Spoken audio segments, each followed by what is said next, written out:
ಓಂ ಶ್ರೀ ಗುರುಬಸವಲಿಂಗಾಯ ನಮಃ. ನೆರೆ ಕೆನ್ನಗೆ ಸೆರಗಲ್ಲಕ್ಕೆ ಶರೀರ ಗೂಡು ಹೋಗದ ಮುನ್ನ, ಹಲ್ಲು ಹೋಗಿ ಬೆನ್ನು ಬಾಗಿ ಅನ್ಯರಿಗೆ ಹಂಗಾಗದ ಮುನ್ನ, ಕಾಲ ಮೇಲೆ ಕೈಯ ನೂರಿ ಕೋಲು ಹಿಡಿಯದ ಮುನ್ನ, ಮುಟ್ಟಿಂದೊಪ್ಪ ಒಡೆಯದ ಮುನ್ನ, ಮೃತ್ಯು ಮುಟ್ಟದ ಮುನ್ನ ಪೂಜಿಸು ಕೂಡಲ ಸಂಗಮನೇ. ಕರ್ನಾಟಕದ ಸಾಂಸ್ಕೃತಿಕ ನಾಯಕ ವಿಶ್ವಗುರು ಬಸವಣ್ಣನವರ ವಚನವನ್ನು ಸ್ಮರಿಸಿ ಈ ದಿನ ಶ್ರೀ ಕ್ಷೇತ್ರ ಧರ್ಮಸ್ಥಳ ಗ್ರಾಮಾಭಿವೃದ್ಧಿ ಯೋಜನೆ BC ಟ್ರಸ್ಟ್ ವತಿಯಿಂದ ಪರಮ ಪೂಜ್ಯ ರಾಜಶ್ರೀ ಪದ್ಮಭೂಷಣ ಡಾಕ್ಟರ್ ಡಿ ವೀರೇಂದ್ರ ಹೆಗ್ಗಡೆರವರ ಮತ್ತು ಮಾತೃಶ್ರೀ ಡಾಕ್ಟರ್ ಹೇಮಾವತಿ ವಿ ಹೆಗ್ಗಡೆರವರ ಶುಭಾಶೀರ್ವಾದದೊಂದಿಗೆ ನಡೆಯುತ್ತಿರುವಂತಹ ಸ್ವಾಸ್ಥ್ಯ ಸಂಕಲ್ಪ ಕಾರ್ಯಕ್ರಮ ನಮ್ಮ ಈ ಶಾಲೆಯಲ್ಲಿ ಜ್ಞಾನ ಜ್ಯೋತಿ ವಿದ್ಯಾಲಯದಲ್ಲಿ ನಡೀತಾ ಇದೆ.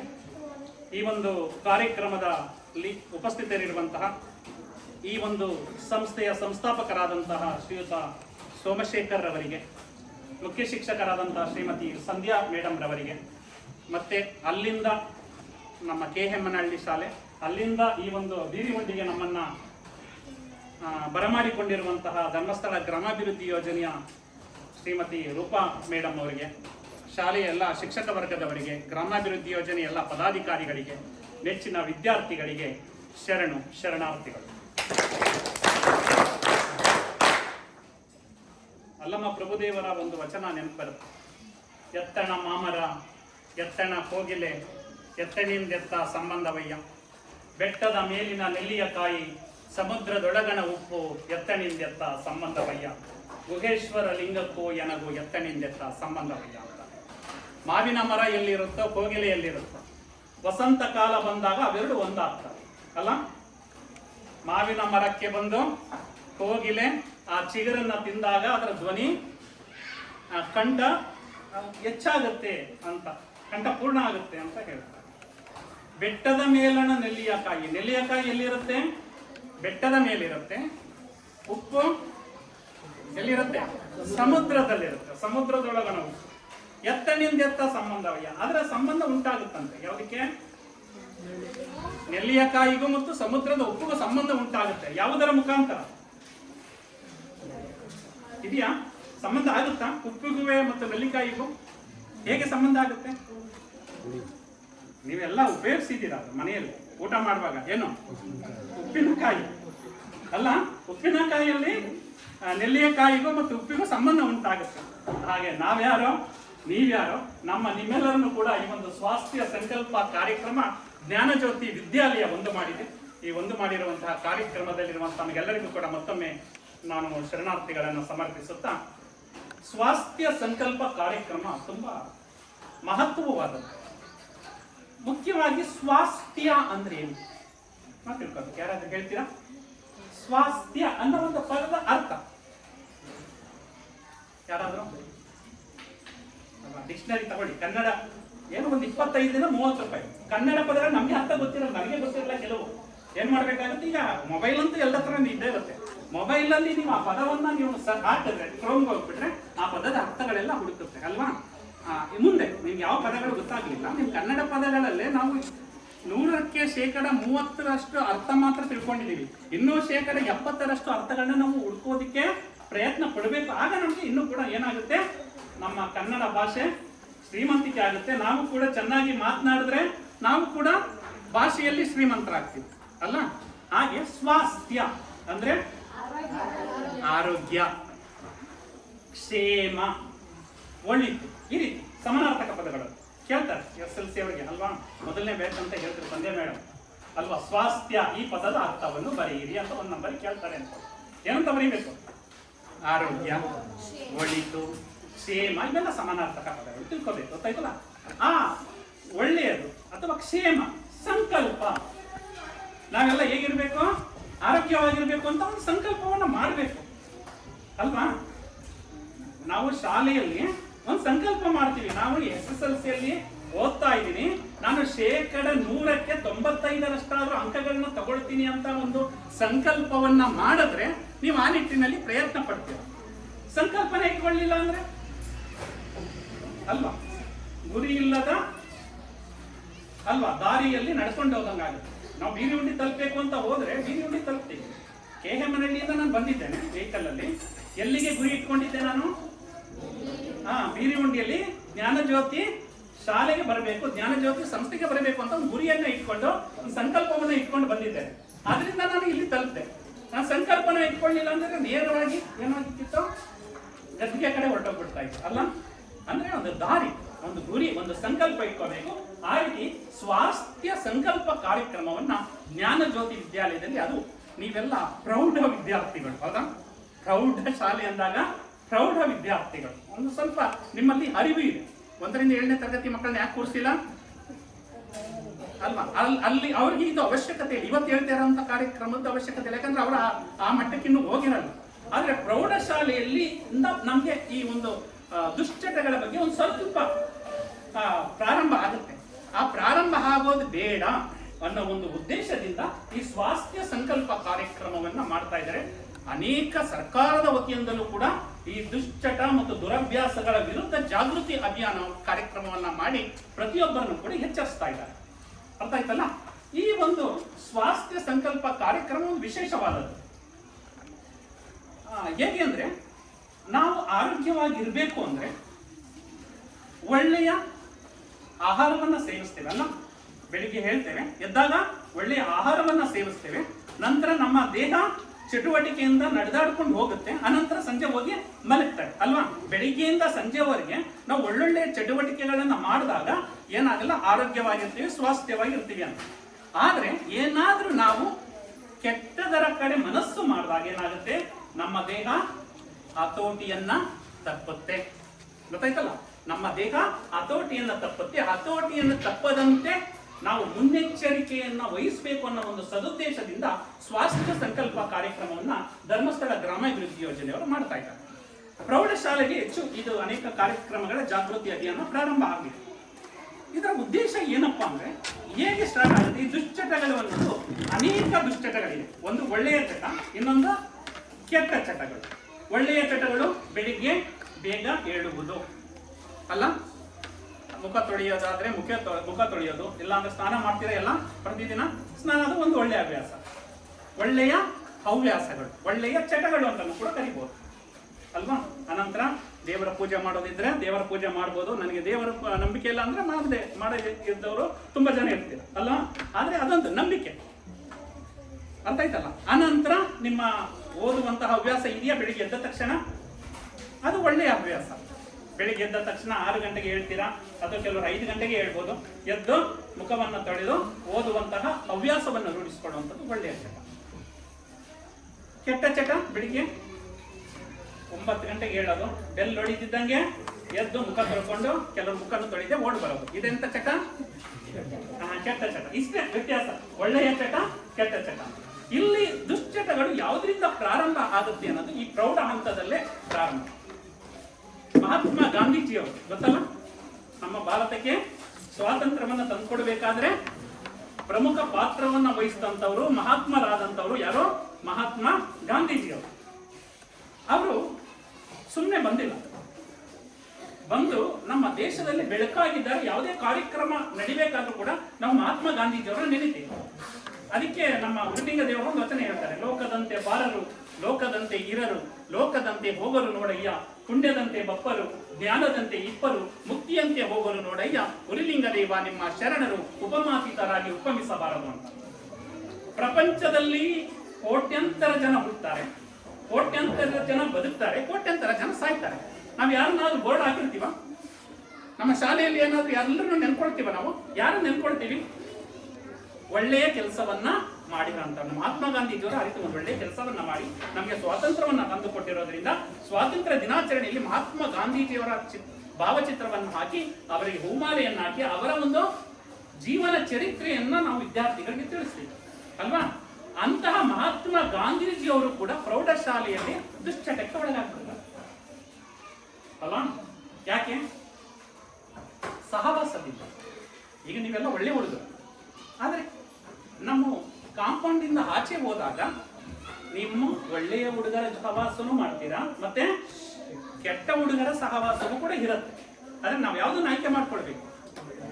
ಒಳ್ಳೆಯದನ್ನ ಮಾತ್ರ ಆಯ್ಕೆ ಮಾಡಿಕೊಳ್ಬೇಕು. ಗೊತ್ತಾಯ್ತಲ್ಲ? ಆ ದುಶ್ಚಟ ಹೇಗೆ ಪ್ರಾರಂಭ ಆಗುತ್ತೆ ಅಂದ್ರೆ ಗಾಂಧೀಜಿಯವರಿಗೆ ಬೀಡಿ ಸೇದಕ್ಕೆ ಹೋಗ್ತಾರೆ. ಮೊದಲನೇ ಹಂತ ಅದೇ ತಾನೇ. ನಮ್ಮ ಗ್ರಾಮೀಣ ಪ್ರದೇಶದಲ್ಲಿ ಮೊದಲು ಯಾವುದು? ಬೀಡಿ. ಅದೇ ದುಶ್ಚಟ. ಈ ಸ್ವಾಸ್ಥ್ಯ ಸಂಕಲ್ಪದಲ್ಲಿ ನಾವು ಎಚ್ಚರಿಕೆಯಿಂದ ಇರಬೇಕಾದ್ದು. ಆಯ್ತಾ? ಇಲ್ಲಿ ಯಾರಾದ್ರೂ ಟ್ರೈ ಮಾಡಿದೀರಾ? ಎಲ್ಲ ಒಳ್ಳೆ ಹುಡುಗರು, ನಮ್ಮ ಜ್ಞಾನ ಜ್ಯೋತಿ ವಿದ್ಯಾಲಯದಲ್ಲಿರುವಂತಹ ವಿದ್ಯಾರ್ಥಿಗಳು ಎಲ್ಲ ಒಳ್ಳೆ ಹುಡುಗರು ಅಂತ ನನಗೆ ಖುಷಿ ಆಗ್ತಾ ಇದೆ. ಗೊತ್ತಾಯ್ತಲ್ಲ? ದುಶ್ಚಟ ಪ್ರಾರಂಭ ಆಗದೆ ಯಾವ್ದ್ರಿಂದ? ಬೀಡಿಯಿಂದ. ಆಮೇಲೆ ಉಚಿತವಾಗಿ ಯಾರು ನೀವು ಕಾಂಪೌಂಡ್ ಇಂದ ಆಚೆ ಹೋದಾಗ ಏನ್ ಮಾಡ್ತಾನೆ, ಅವನು ಬೀಡಿ ಸೇರ್ತಾ ಇರ್ತಾನೆ, ಅವನು ಉಚಿತವಾಗಿ ಒಂದು ಬೀಡಿಯನ್ನು ಕೊಡ್ತಾನೆ ನಿಮಗೆ. ನೋಡ, ನಾನು ಸೇರ್ತಾ ಇದ್ದೀನಿ, ನೀನು ಸೇದು ಅಂತ ನಿಮ್ಗೆ ರುಚಿಯನ್ನು ಹತ್ಸೋದಿಕ್ಕೆ ಕೊಡ್ತಾನೆ. ಮೊದಲನೇ ದಿನನೂ ಉಚಿತವಾಗಿ ಕೊಡ್ತಾನೆ, ಎರಡನೇ ದಿನ ಅವತ್ತು ಕೂಡ ಉಚಿತವಾಗಿ ಕೊಡ್ತಾನೆ, ಮೂರನೇ ದಿನ ಅವತ್ತು ಕೂಡ ಉಚಿತವಾಗಿ ಕೊಡ್ತಾನೆ, ನಾಲ್ಕನೇ ದಿನ ಕೊಡ್ತಾನ, ಹೋಗು ನೀ ದುಡ್ಡು ತಗೊಂಡು ಬಾ. ಆಗ ಏನ್ ಮಾಡ್ತೀರಾ? ಅಪ್ಪನ್ನ ದುಡ್ಡು ಕೇಳ್ತೀರಾ. ಶಾಲೆಯಲ್ಲಿ ಯಾವ್ದೋ ಫೀಸ್ ಕೊಡೋದಿಕ್ಕೆ ಫೀಸ್ ಕೇಳ್ತಾ ಇದ್ದಾರೆ, ನನಗೆ ದುಡ್ಡು ಕೊಡಿ ಅಂತಾನೋ, ಅಥವಾ ಇನ್ಯಾವುದೋ ಒಂದು ಪುಸ್ತಕವನ್ನ ತಗೊಳ್ಬೇಕು ಅಂತಾನ ದುಡ್ಡು ಕೊಡಿ ಅಂತಾನೋ ಕೇಳ್ತೀರಾ ನಿಮ್ಮ ತಂದೆ ತಾಯಿ ಅಲ್ಲ? ಆ ರೀತಿ ಕೇಳಿ ದುಡ್ಡನ್ನ ಇಸ್ಕೊಂಡು ನಂತರ ಏನ್ ಮಾಡ್ತೀರಾ? ಮೊದಲು ಉಚಿತವಾಗಿರುವಂತದ್ದು, ಆಮೇಲೆ ಬೆಲೆ ಕಟ್ತೀರಾ. ಯಾವ್ದಕ್ಕೆ? ದುಶ್ಚಟಗಳಿಗೆ. ದುಶ್ಚಟ ಮೊದಲು ಉಚಿತದಿಂದ ಪ್ರಾರಂಭ ಆಗುತ್ತೆ, ನಂತರ ಬೆಲೆ ಅಲ್ವಾ? ಒಂದು ಕಟ್ಟೆ ಬೀಡಿಯನ್ನ ಎಷ್ಟೋ ಗೊತ್ತಿಲ್ಲ ನನಗೆ ರೇಟ್, ಯಾಕಂದ್ರೆ ನಾನು ಬಾಲ್ಯದಿಂದ ಹಿಡಿದು ನಾನು ಆ ವಿರುದ್ಧ ಮಾತಾಡ್ತಾ ಇದ್ದೀನಿ ಅಂದ್ರೆ ನಾನು ಶುದ್ಧವಾಗಿರ್ಬೇಕಲ್ಲ. ನಾನು ಇದುವರೆಗೆ ನನಗೆ 47 ವರ್ಷ ವಯಸ್ಸು, ನನ್ನ ಬಾಲ್ಯದಿಂದ ಹಿಡಿದು ಇದುವರೆಗೆ ಯಾವುದೇ ದುಶ್ಚಟಗಳಿಗೆ ಒಳಗಾಗಿಲ್ಲ. ಒಂದು ಬೀಡಿಯನ್ನ ಸೇದಿಲ್ಲ, ಒಂದು ಸಿಗರೇಟನ್ನ ಸೇವಿಸೇ ಇಲ್ಲ. ಅಂತಹ ದುಶ್ಚಟಗಳ ವಿರುದ್ಧ ಮಾತನಾಡಬೇಕು ಅಂದ್ರೆ ನನ್ನಲ್ಲಿ ಕೂಡ ಆ ಒಂದು ಗುಣ ಇರಬೇಕಲ್ಲ, ಆ ಒಂದು ಅರ್ಹತೆ ಇರಬೇಕಲ್ಲ. ಆ ಅರ್ಹತೆ ಇರೋದ್ರಿಂದ ನಾನು ಮಾತಾಡ್ತಾ ಇದ್ದೇನೆ. ಇಲ್ಲ ಅಂದ್ರೆ ಮೇಡಮ್ ನಾನು ಬರಲ್ಲ ಮೇಡಮ್, ನನ್ನ ದುಶ್ಚಟ ಇದೆ ಅಂತ ರೂಪ ಮೇಡಮ್ ನಾನು ಹೇಳ್ಬಿಡ್ತಾ ಇದ್ದೆ. ಹಾಗೆ ಬೀಡಿಯಿಂದ ಪ್ರಾರಂಭ ಆಗುತ್ತೆ. ಒಂದು ಕಟ್ಟು ಬೀಡಿನೋ ಏನೋ ಸ್ಟಾರ್ಟ್ ಆಗುತ್ತೆ. ಬೀಡಿ ಜೊತೆಗೆ ಬೀಡಿ ಸೇರ್ತಾ ಸೇರ್ತಾ ಸೇರ್ತಾ ಮತ್ತೆ ಏನ್ ಸೇರ್ಬೇಕು ಅನ್ಸುತ್ತೆ? ನೆಕ್ಸ್ಟ್ ಸ್ವಲ್ಪ ಕ್ವಾಲಿಟಿ. ಬೀಡಿ ಆದ್ಮೇಲೆ ನೆಕ್ಸ್ಟ್ ಯಾವುದು? ಗೊತ್ತಿರುತ್ತೆ, ಹೇಳಿ. ಹೈಸ್ಕೂಲ್ ಮಕ್ಕಳು ಅಂದ್ರೆ ಎಲ್ಲ ಗೊತ್ತಿರುತ್ತೆ, ಬಟ್ ಪ್ರಯತ್ನ ಪಡಬೇಡಿ ಅಷ್ಟೇ. ಬೀಡಿ ಆದ್ಮೇಲೆ ಯಾವುದು? ಸಿಗರೇಟ್ ಅಲ್ಲ? ಸಿಗರೇಟ್ ಅನ್ನು ಸೇರ್ಬೇಕು ಅಂತ. ಬೀಡಿ ಒಂದು ದುಶ್ಚಟ ಪ್ರಾರಂಭವಾದದ್ದು ಬೀಡಿಯಿಂದ, ಅನಂತರ ಸಿಗರೇಟ್. ಸಿಗರೇಟ್ ಒಂದು ಸಿಗರೇಟ್ಗೆ ಎಷ್ಟು ಬೆಲೆ ಗೊತ್ತಾ? ಗೊತ್ತಿಲ್ಲ. ನಿಮ್ಮ ಅಪ್ಪಂದಿಗೆ ಯಾರಾದ್ರೂ ತಂದಿರ್ತೀರಾ? ಯಾರಾದ್ರೂ ತಂದಿರ್ತೀರಾ? ತಂದು ಕೊಟ್ಟಿದ್ರೆ ಗೊತ್ತಿರುತ್ತೆ ಬೆಲೆ ಅಲ್ವಾ? ಅಪ್ಪನಿಗೆ ಹೋಗಿ ಒಂದು ಸಿಗರೇಟ್ ತಂದಿದ್ರೆ ಎಷ್ಟು 30 ರೂಪಾಯಿ 40 ರೂಪಾಯಿ ಇರ್ಬೋದು, ನನಗೆ ಗೊತ್ತಿಲ್ಲ, ನಾವು ಸ್ವಲ್ಪ ತಂದಿಲ್ಲ. ಅದರೊಂದಿಗೆ ಪ್ರಾರಂಭ ಆಗುತ್ತೆ. ಯಾಕಂದ್ರೆ ಮನೆಯಿಂದಲೇ ನಮ್ಮ ದುಶ್ಚಟ ಪ್ರಾರಂಭ ಆಗುತ್ತೆ. ಅಪ್ಪ ಸೇರ್ತಾ ಇದ್ರೆ ಮಗ ಸೇರ್ತಾನೆ, ಅಮ್ಮ ಎಲ್ಲಡಿಕೆ ಹಾಕೋತಾ ಇದ್ರೆ ಮಗಳು ಎಲ್ಲಡಿಕೆ ಹಾಕೋತಾರೆ ಅಲ್ಲ? ಅದೇ ತಾನೇ ಆಗುವಂತದ್ದು. ದುಶ್ಚಟಗಳ ಪ್ರಾರಂಭ ಎಲ್ಲಿಂದ ಪ್ರಾರಂಭ ಆಗೋದು? ಮನೆಯಿಂದಲೇ. ಅದಕ್ಕೆ ಜಾನಪದದಲ್ಲಿ ತಾಯಿ ಹೇಳ್ತಾಳೆ, ಮಗು ಆಗ ತಾನೇ ಮಗು ಹುಟ್ಟಿರುತ್ತೆ, 1 ವರ್ಷದ ಮಗು. ಆ 1 ವರ್ಷದ ಮಗುವನ್ನ ಕೂರಿಸಿಕೊಂಡು ಆ ಮಗುವನ್ನ ತತ್ತುಕೊಂಡು ಹೇಳ್ತಾಳೆ, ಕಂದ ಆಚಾರಕ್ಕೆ ಅರಸಾಗು, ನೀತಿಗೆ ಪ್ರಭುವಾಗು, ಮಾತಿನಲ್ಲಿ ಚೂಡ ಮಣಿಯಾಗು ನನ್ನ ಕಂದ, ಜ್ಯೋತಿಯೇ ಹಾಗೂ ಜಗಕ್ಕೆಲ್ಲ ಅಂತ ಹೇಳ್ತಾರೆ ತಾಯಿ. ಜಾನಪದದಲ್ಲಿ ತಾಯಿ ಮಗುವಿಗೆ ಹೇಳುವಂಥದ್ದು ಯಾವುದಕ್ಕೆ? ಆಚಾರಕ್ಕೆ ಅರಸನಾಗು, ಆಮೇಲೆ ನೀತಿಗೆ ಪ್ರಭುವಾಗು, ಮಾತಿನಲ್ಲಿ ಚೂಡ ಮಣಿಯಾಗು ನನ್ನ ಕಂದ, ಜ್ಯೋತಿಯೇ ಹಾಗೂ ಪ್ರಭು ಜಗಕ್ಕೆಲ್ಲ. ಜ್ಞಾನ ಜ್ಯೋತಿ. ಇಲ್ಲೆಲ್ಲ ನೀವು ಜ್ಯೋತಿ ಆಗ್ತಾ ಇದ್ದೀರಲ್ವಾ? ಒಂದೊಂದು ಮಕ್ಕಳು ಕೂಡ ಜ್ಞಾನ ಜ್ಯೋತಿ ಶಾಲೆ ಪ್ರವೇಶ ಮಾಡ್ತೀವಿ ಅಂದ್ರೆ ನೀವೆಲ್ಲ ಜ್ಯೋತಿ ಸ್ವರೂಪಗಳೇ. ಆ ಜ್ಯೋತಿ ಸ್ವರೂಪಗಳು ಹೇಗಿರ್ಬೇಕು ಅಂದ್ರೆ ಒಳ್ಳೆಯ ಚಟಗಳನ್ನು ರೂಢಿಸ್ಕೊಳ್ಬೇಕು ಹೊರತು ಕೆಟ್ಟ ಚಟಗಳಿಂದ ನೀವೇನಿರ್ಬೇಕು? ದುಶ್ಚಟಗಳಿಂದ ದೂರವಿರ್ಬೇಕು, ಒಳ್ಳೆಯ ಚಟಗಳಿಗೆ ಹತ್ತಿರ ಆಗಬೇಕು. ಅಂತಹ ತಾಯಿ ಮಾತು ಬಾಲ್ಯದಿಂದಲೇ ಪ್ರಾರಂಭ ಆಗುತ್ತೆ, ನನ್ನ ಕಂದ ಒಳ್ಳೆಯದಾಗಬೇಕು ಅಂತ. ನಿಮ್ಮ ಅಪ್ಪ ಬೀಡಿ ಸೇರ್ಬೋದು, ಆದ್ರೆ ನನ್ನ ಮಗ ಬೀಡಿ ಸೇದು ಅಂತ ಅವನು ಯಾವಾಗ್ಲೂ ಬಯಸಲ್ಲ. ಅಪ್ಪ ಬಯಸ್ತಾನ? ಯಾವುದೇ ಅಪ್ಪನೂ ಕೂಡ. ಅಪ್ಪ ಕಳ್ಳತನ ಮಾಡ್ಬೋದು, ನನ್ನ ಮಗ ಕಳ್ಳ ಆಗ್ಲಿ ಅಂತ ಯಾರು ಕೂಡ ಬಯಸೋದಿಲ್ಲ. ಹಾಗೆ ಆ ದುಶ್ಚಟಗಳು ಮನೆಯಿಂದನೂ ಪ್ರಾರಂಭ ಆಗುತ್ತೆ, ಜೊತೆಗೆ ಸ್ನೇಹಿತರಿಂದ ಪ್ರಾರಂಭ ಆಗುತ್ತೆ. ಬೀಡಿಯಿಂದ ಸಿಗರೇಟ್ ಬರ್ತೇವೆ. ಒಂದು ಸಿಗರೇಟ್ ಒಂದು 40 ರೂಪಾಯಿ ಅಂದ್ಕೊಳ್ಳಿ.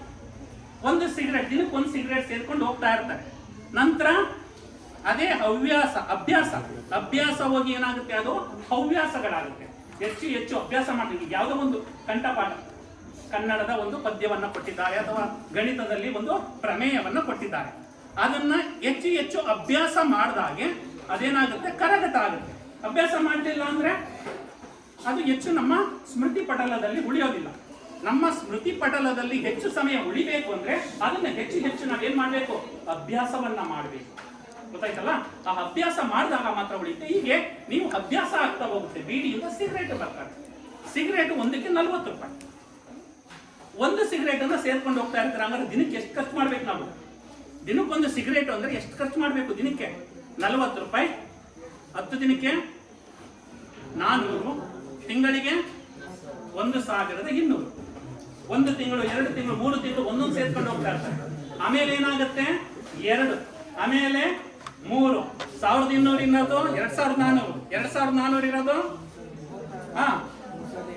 3600. ಹೀಗೆ ನಮ್ಮ ಹಣವೂ ಕೂಡ ವ್ಯಯ ಆಗುತ್ತೆ, ನಮ್ಮ ಆರೋಗ್ಯವೂ ಕೂಡ ಕ್ಷೀಣ ಆಗ್ತಾ ಹೋಗುತ್ತೆ. ನೀವು ಯಾವಾಗ ಬೀಡಿಯ ಮತ್ತು ಸಿಗರೇಟ್ ನ ದಾಸರಾಗ್ತಿರೋ ಆಗ ನಾವು ಎಲ್ಲವನ್ನು ಕಳ್ಕೊಂಡಾಗೆ. ಅರ್ಥ ಆಯ್ತಲ್ಲ? ಹೀಗೆ ಒಂದು ಬೀಡಿ, ನಂತರ ಸಿಗರೇಟ್, ನಂತರ ಬಾಲ್ಯದಲ್ಲಿ ಅಥವಾ ಈ ಒಂದು ಪ್ರೌಢಾವಸ್ಥೆಯಲ್ಲಿ ಮತ್ತೊಂದು ಅಂಶ ಬರುತ್ತೆ, ಮದ್ಯ ಸೇವನೆ. ಗೊತ್ತಾಯ್ತಲ್ಲ? ಯಾವುದು ಕೂಡ ಟ್ರಯಲ್ ಮಾಡಕ್ ಹೋಗ್ಬೇಡಿ. ಇದನ್ನ ಮಾಡಬಾರದು ಅಂತ ಅದರ ವಿರುದ್ಧ ಜಾಗೃತಿಯನ್ನು ಉಂಟು ಮಾಡೋದಕ್ಕೆ ನಾವು ಬಂದಿದ್ದೇವೆ ಹೊರತು ಯಾರು ಕೂಡ ಬೀಡಿಯನ್ನು ಸೇದೋಣ, ಸಿಗರೇಟ್ ಅನ್ನ ಸೇದೋಣ, ಮದ್ಯದ ರುಚಿಯನ್ನ ನೋಡೋಣ ಅಂತ ಯಾರು ಕೂಡ ಪ್ರಯತ್ನ ಪಡಬೇಡಿ. ಅದಕ್ಕೆ ಹೇಳ್ತೀನಿ ನಾನು ಮುಂದೆ, ಪ್ರಯತ್ನ ಪಟ್ರೆ ಏನಾಗುತ್ತೆ ಅಂತ. ನಂತರ ಮದ್ಯ ಸೇವನೆಯನ್ನ ಮಾಡಕ್ ಹೋದಾಗ ಏನಾಗುತ್ತೆ, ಅದು ಸ್ವಲ್ಪದಿಂದ ಪ್ರಾರಂಭವಾಗಿ ನಂತರ ಅದಕ್ಕೆ ದಾಸರಾಗಿ ದುಶ್ಚಟಗಳಿಂದ ನಾವು ಬಿಡುಗಡೆ ಆಗೋದಿಕ್ಕೆ ಸಾಧ್ಯ ಆಗೋದಿಲ್ಲ. ನಂತರ ಬರುತ್ತೆ ಯಾವಾಗ ಬೀಡಿ ಸಿಗರೇಟ್ ಜೊತೆಗೆ ಮದ್ಯವೂ ಸೇರ್ಕೊಳ್ಳುತ್ತೆ. ಮದ್ಯ ಸೇರ್ಕೊಂಡು ಮತ್ತೊಂದಿದೆ ಗಾಂಜಾ. ಎಷ್ಟು? ಗಾಂಜಾ. ಅದು ನನ್ನೆ ಒಂದು ವಿಡಿಯೋ ಅದು ಕೇಳ್ತಾ ಇದ್ದೆ ನಾನು. ಅದು 100 ಗ್ರಾಮ್ಗೆ 800 ರೂಪಾಯಿ. ಗಾಂಜಾ ಎಷ್ಟು? 100 ಗ್ರಾಮ್ಗೆ 800 ರೂಪಾಯಿ ಅಂತೆ. ಆ 100 ಗ್ರಾಮ್ ಗಾಂಜಾವನ್ನ ಸೇವಿಸೋಕೆ ಹೋದ್ರೆ ಯಾರು ವಯಸ್ಸಾಯ್ತು, ಈಗ ಉದಾಹರಣೆಗೆ ಪ್ರೌಢಾವಸ್ಥೆ, ಕಾಲೇಜ್ಗೆ ಹೋದ್ರೆ ನೀವು ಒಂದು 500 ರೂಪಾಯಿನ ಏನ್ ಮಾಡ್ತಾ ಇದ್ದೀರಾ, ಸಂಪಾದನೆ ಮಾಡ್ತಾ ಇದ್ದೀರಾ. ದಿನಕ್ಕೆ ಹೋಗಿ ಒಂದು 500 ರೂಪಾಯಿ ಸಂಪಾದನೆ ಮಾಡ್ಕೊಳ್ತಾ ಇದ್ದೀರಾ. ಈ ದುಶ್ಚಟಗಳಿಗೆ ಬಲಿಯಾದಾಗ ಗಾಂಜಾ ಸೇವಿಸೋದು ಏನಾದ್ರೂ ಕಲ್ತು ಬಿಟ್ರೆ ದಿನಕ್ಕೆ 100 ಗ್ರಾಮ್ ಗಾಂಜಾ ಬೇಕು ಅಂದ್ರೆ ಎಷ್ಟು ರೂಪಾಯಿ ಬೇಕು? 800 ರೂಪಾಯಿ ಬೇಕು. ನೀವು ದುಡಿತಾ ಇರೋದು ಎಷ್ಟು? 500. ಇನ್ನೆಷ್ಟು ಕೊರತೆ ಆಯ್ತು?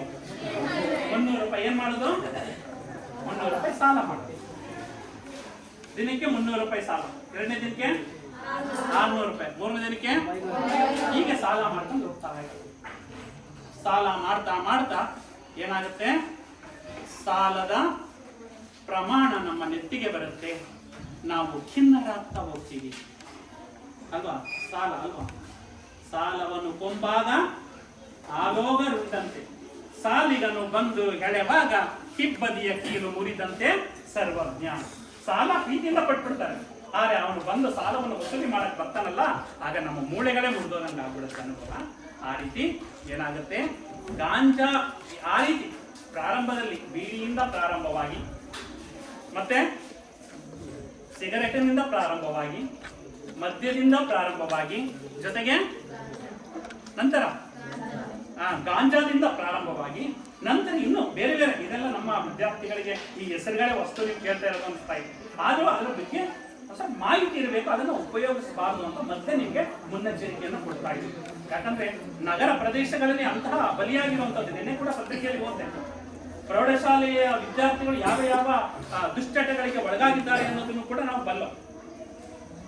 ಅದರ ವಿರುದ್ಧ ಸಮರ ಆಗಬೇಕು. ನೀವು ಯಾವನಾದ್ರೂ ನಿಮ್ಮ ಶಾಲೆಯಲ್ಲಿ ಯಾವನಾದ್ರೂ ಮಾಡ್ಕೊ ಬಂತಾ ಇದ್ದಾನೆ ಅಂದ್ರೆ ಅವನ ಬಗ್ಗೆ ನೀವು ಏನ್ ಮಾಡಬೇಕು, ಅವನ ವಿರುದ್ಧ ಅವನಲ್ಲಿ ಇರುವಂತಹ ದುಶ್ಚಟಗಳ ವಿರುದ್ಧ ಹೋರಾಡಿ ಅವನಿಗೆ ಒಳ್ಳೆಯ ಚಟಗಳನ್ನು ಮೂಡಿಸುವ ನಿಟ್ಟಿನಲ್ಲಿ ನಾವು ಪ್ರಯತ್ನವನ್ನ ಪಡಬೇಕು. ಗೊತ್ತಾಯ್ತಲ್ಲ? ಇದು ಗಾಂಜಾ 800. ಇನ್ನಂತರ ಬರುತ್ತೆ ಡ್ರಗ್ಸ್. ಆ ರೀತಿಯೆಲ್ಲ ಬರುತ್ತೆ. ಅದು ಬರೀ 5 ಗ್ರಾಮ್ 6 ಗ್ರಾಮ್ಗೆ 5,000 10,000 ರೂಪಾಯಿ ಅಂತೆ. ನೋಡಿರ್ಬೋದು, ವಿಮಾನದಲ್ಲಿ ಹೋಗಬೇಕಾದ್ರೆ ಡ್ರಗ್ಸ್ ತಗಬೇಕಾದ್ರೆ ಸಿಕ್ಕಾಕೊಂಡ್ರು ಅನ್ನೋದನ್ನ ನಾವು ಅನೇಕ ಪತ್ರಿಕೆ ಮತ್ತು ಸುದ್ದಿಯೆಲ್ಲ ಕೇಳ್ತಾ ಇರ್ತೀರ. ಅವರು ಬರೀ ಎಲ್ಲೆಲ್ಲೋ ಇಟ್ಕೊಂಡಿರ್ತಾರೆ. ಒಂದು ಇಷ್ಟು ಡ್ರಗ್ಸ್ ಅನ್ನ ತಗೊಂಡು ಎಲ್ಲೋ ಜೇಬಲೆಯನ್ನು ಇಟ್ಕೊಂಡ್ರೆ ಪತ್ತೆ ಮಾಡುತ್ತೆ. ಅದು ಮೆಷಿನ್ ಇದೆ ಈಗ. ಅದು ಎಷ್ಟು ಲಕ್ಷಾಂತರ ರೂಪಾಯಿ. ಇಷ್ಟು ಡ್ರಗ್ಸ್ ಇದ್ರೆ ಅದು ಏನಾಗಿರುತ್ತೆ ಅಂದ್ರೆ ಲಕ್ಷಾಂತರ ರೂಪಾಯಿ ಬೆಲೆ ಬಾಳುತ್ತಂತೆ. ಅಂಥದಕ್ಕೆಲ್ಲ ನಾವು ಈಗಲೇ ನಾವು ಕಡಿವಾಣ ಹಾಕಬೇಕು, ಸಂಕಲ್ಪ ಮಾಡಬೇಕು. ನೀವು ಎಲ್ಲ ಅಂತಹ ಶ್ರೀಮಂತರ ಮಕ್ಕಳು ಯಾರು ಅಲ್ಲ ನಾವು ಅಲ್ಲ. ನಿಮ್ಮ ಮನೆಯಲ್ಲಿ ಯಾರಾದ್ರೂ ಕೋಟಿಗಟ್ಟಲೆ ಏನಾದ್ರು ಇಟ್ಟಿರೋಂಥವ್ರು ಯಾರಾದ್ರೂ ಇದ್ದೀರಾ? ಇಲ್ಲ. ದುಡಿದ್ರೆ ಮಾತ್ರ ಉಂಟು, ದುಡಿಲಿಲ್ಲ ಅಂದ್ರೆ ನಮ್ಮ ಜೀವನ ನಡೆಯೋದಿಲ್ಲ. ಇವತ್ತು ನೀವು ನೆರಳಲ್ಲಿ ಕೂತಿದ್ದೀರಿ ಅಂದ್ರೆ ನಿಮ್ಮ ತಂದೆ ತಾಯಿ ಎಲ್ಲಿ ಕೆಲಸ ಮಾಡ್ತಾ ಇದ್ದಾರೆ?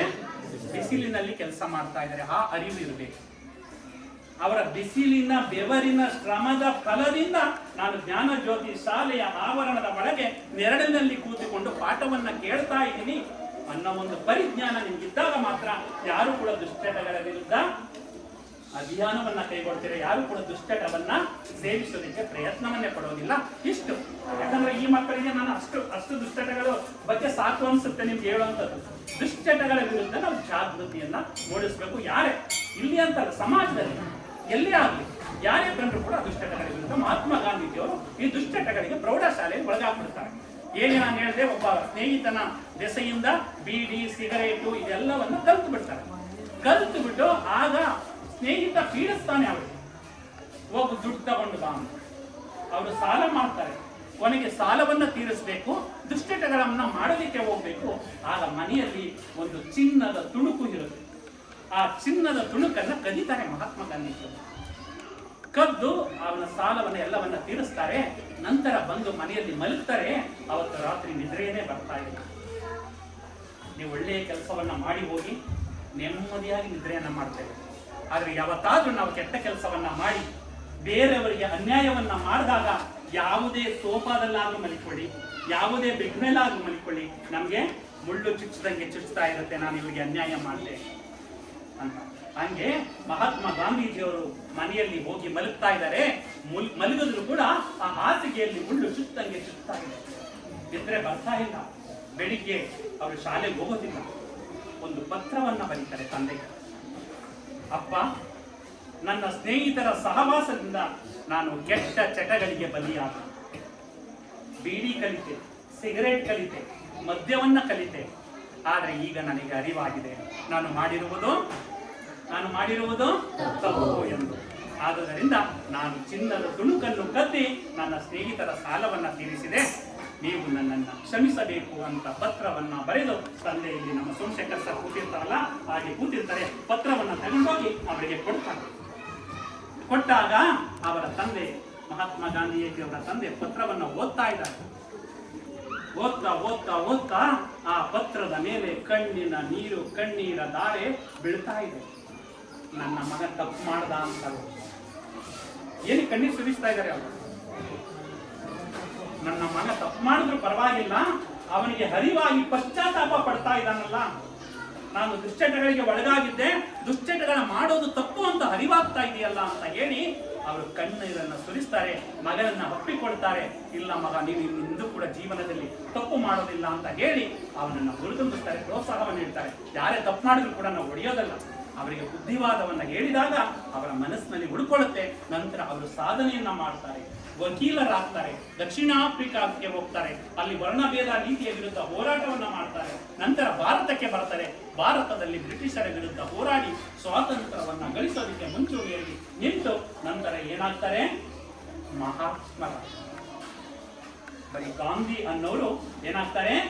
ಮಹಾತ್ಮ ಗಾಂಧಿ ಆಗ್ತಾರೆ. ಅಂದ್ರೆ ಅವರ ಸಂಕಲ್ಪ ಹೆಂಗಿತ್ತು? ನಾವು ಸ್ವಾಸ್ಥ್ಯ ಸಂಕಲ್ಪ ಎಷ್ಟೊಂದು ಅದ್ಭುತವಾಗಿದೆಯಲ್ಲ ಹೆಸರು.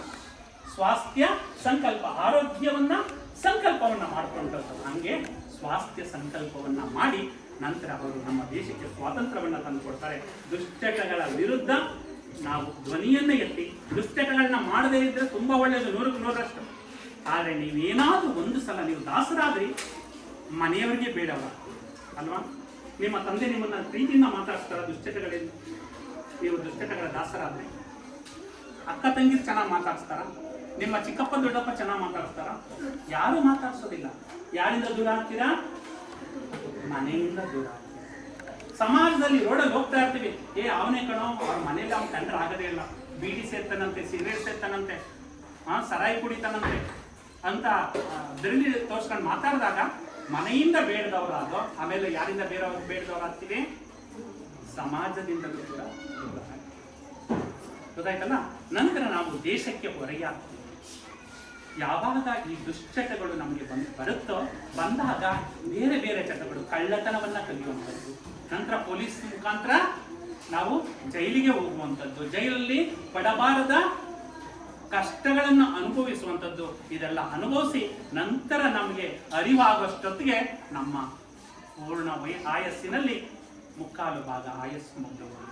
ಹಾಗೆ ನಾವು ಸಾಧನೆ ಮಾಡೋಕ್ಕಾಗುತ್ತಾ? ನಾವು ಏನು ಸಾಧನೆ ಮಾಡೋಕ್ಕಾಗೋದಿಲ್ಲ. ಅದಕ್ಕೆ ಇವತ್ತು ನಾವು ದುಶ್ಚಟಗಳ ವಿರುದ್ಧ ಜಾಗೃತಿಯನ್ನು ಮಾಡಬೇಕು. ಗಣಿತ ಎಲ್ಲ, ಗಣಿತ ತುಂಬಾ ಚೆನ್ನಾಗಿ ಪಾಸ್ಟ್ ಇದ್ದೀರಾ ಅಂತ ಅನ್ಕೊಂಡಿದ್ದೇನೆ. ನಮ್ಮ ಸೋಮಶೇಖರ್ ಸರ್ ಅಂತಿದ್ರು, ನಮ್ಮ ಶಾಲಾ ಮಕ್ಕಳು ಗಣಿತವನ್ನ ತುಂಬಾ ಚೆನ್ನಾಗಿ ಮಾಡ್ತಾರೆ ಅಂತ. ನಿಜನಾ? ಗಣಿತದಲ್ಲಿ 4 ಮೂಲ ಕ್ರಿಯೆಗಳಿವೆ. ಯಾವುದು? ಕೂಡುವುದು, ಕಳೆಯುವುದು, ಗುಣಿಸುವುದು, ಭಾಗಿಸುವುದು. ಕೂಡುವುದು, ಈಗ ನಮ್ಮ ಜೀವನವೂ ಕೂಡ ಒಂದು ಗಣಿತದ ಮೂಲ ಕ್ರಿಯೆ. ಮಿತ್ರರನ್ನ ಕೂಡುತ್ತಾ ಹೋಗಬೇಕಂತ. ನಮ್ಮ ಜೀವನವು ಯಾವುದರ ಮೂಲ ಕ್ರಿಯೆ? ಗಣಿತದ ಮೂಲ ಕ್ರಿಯೆ.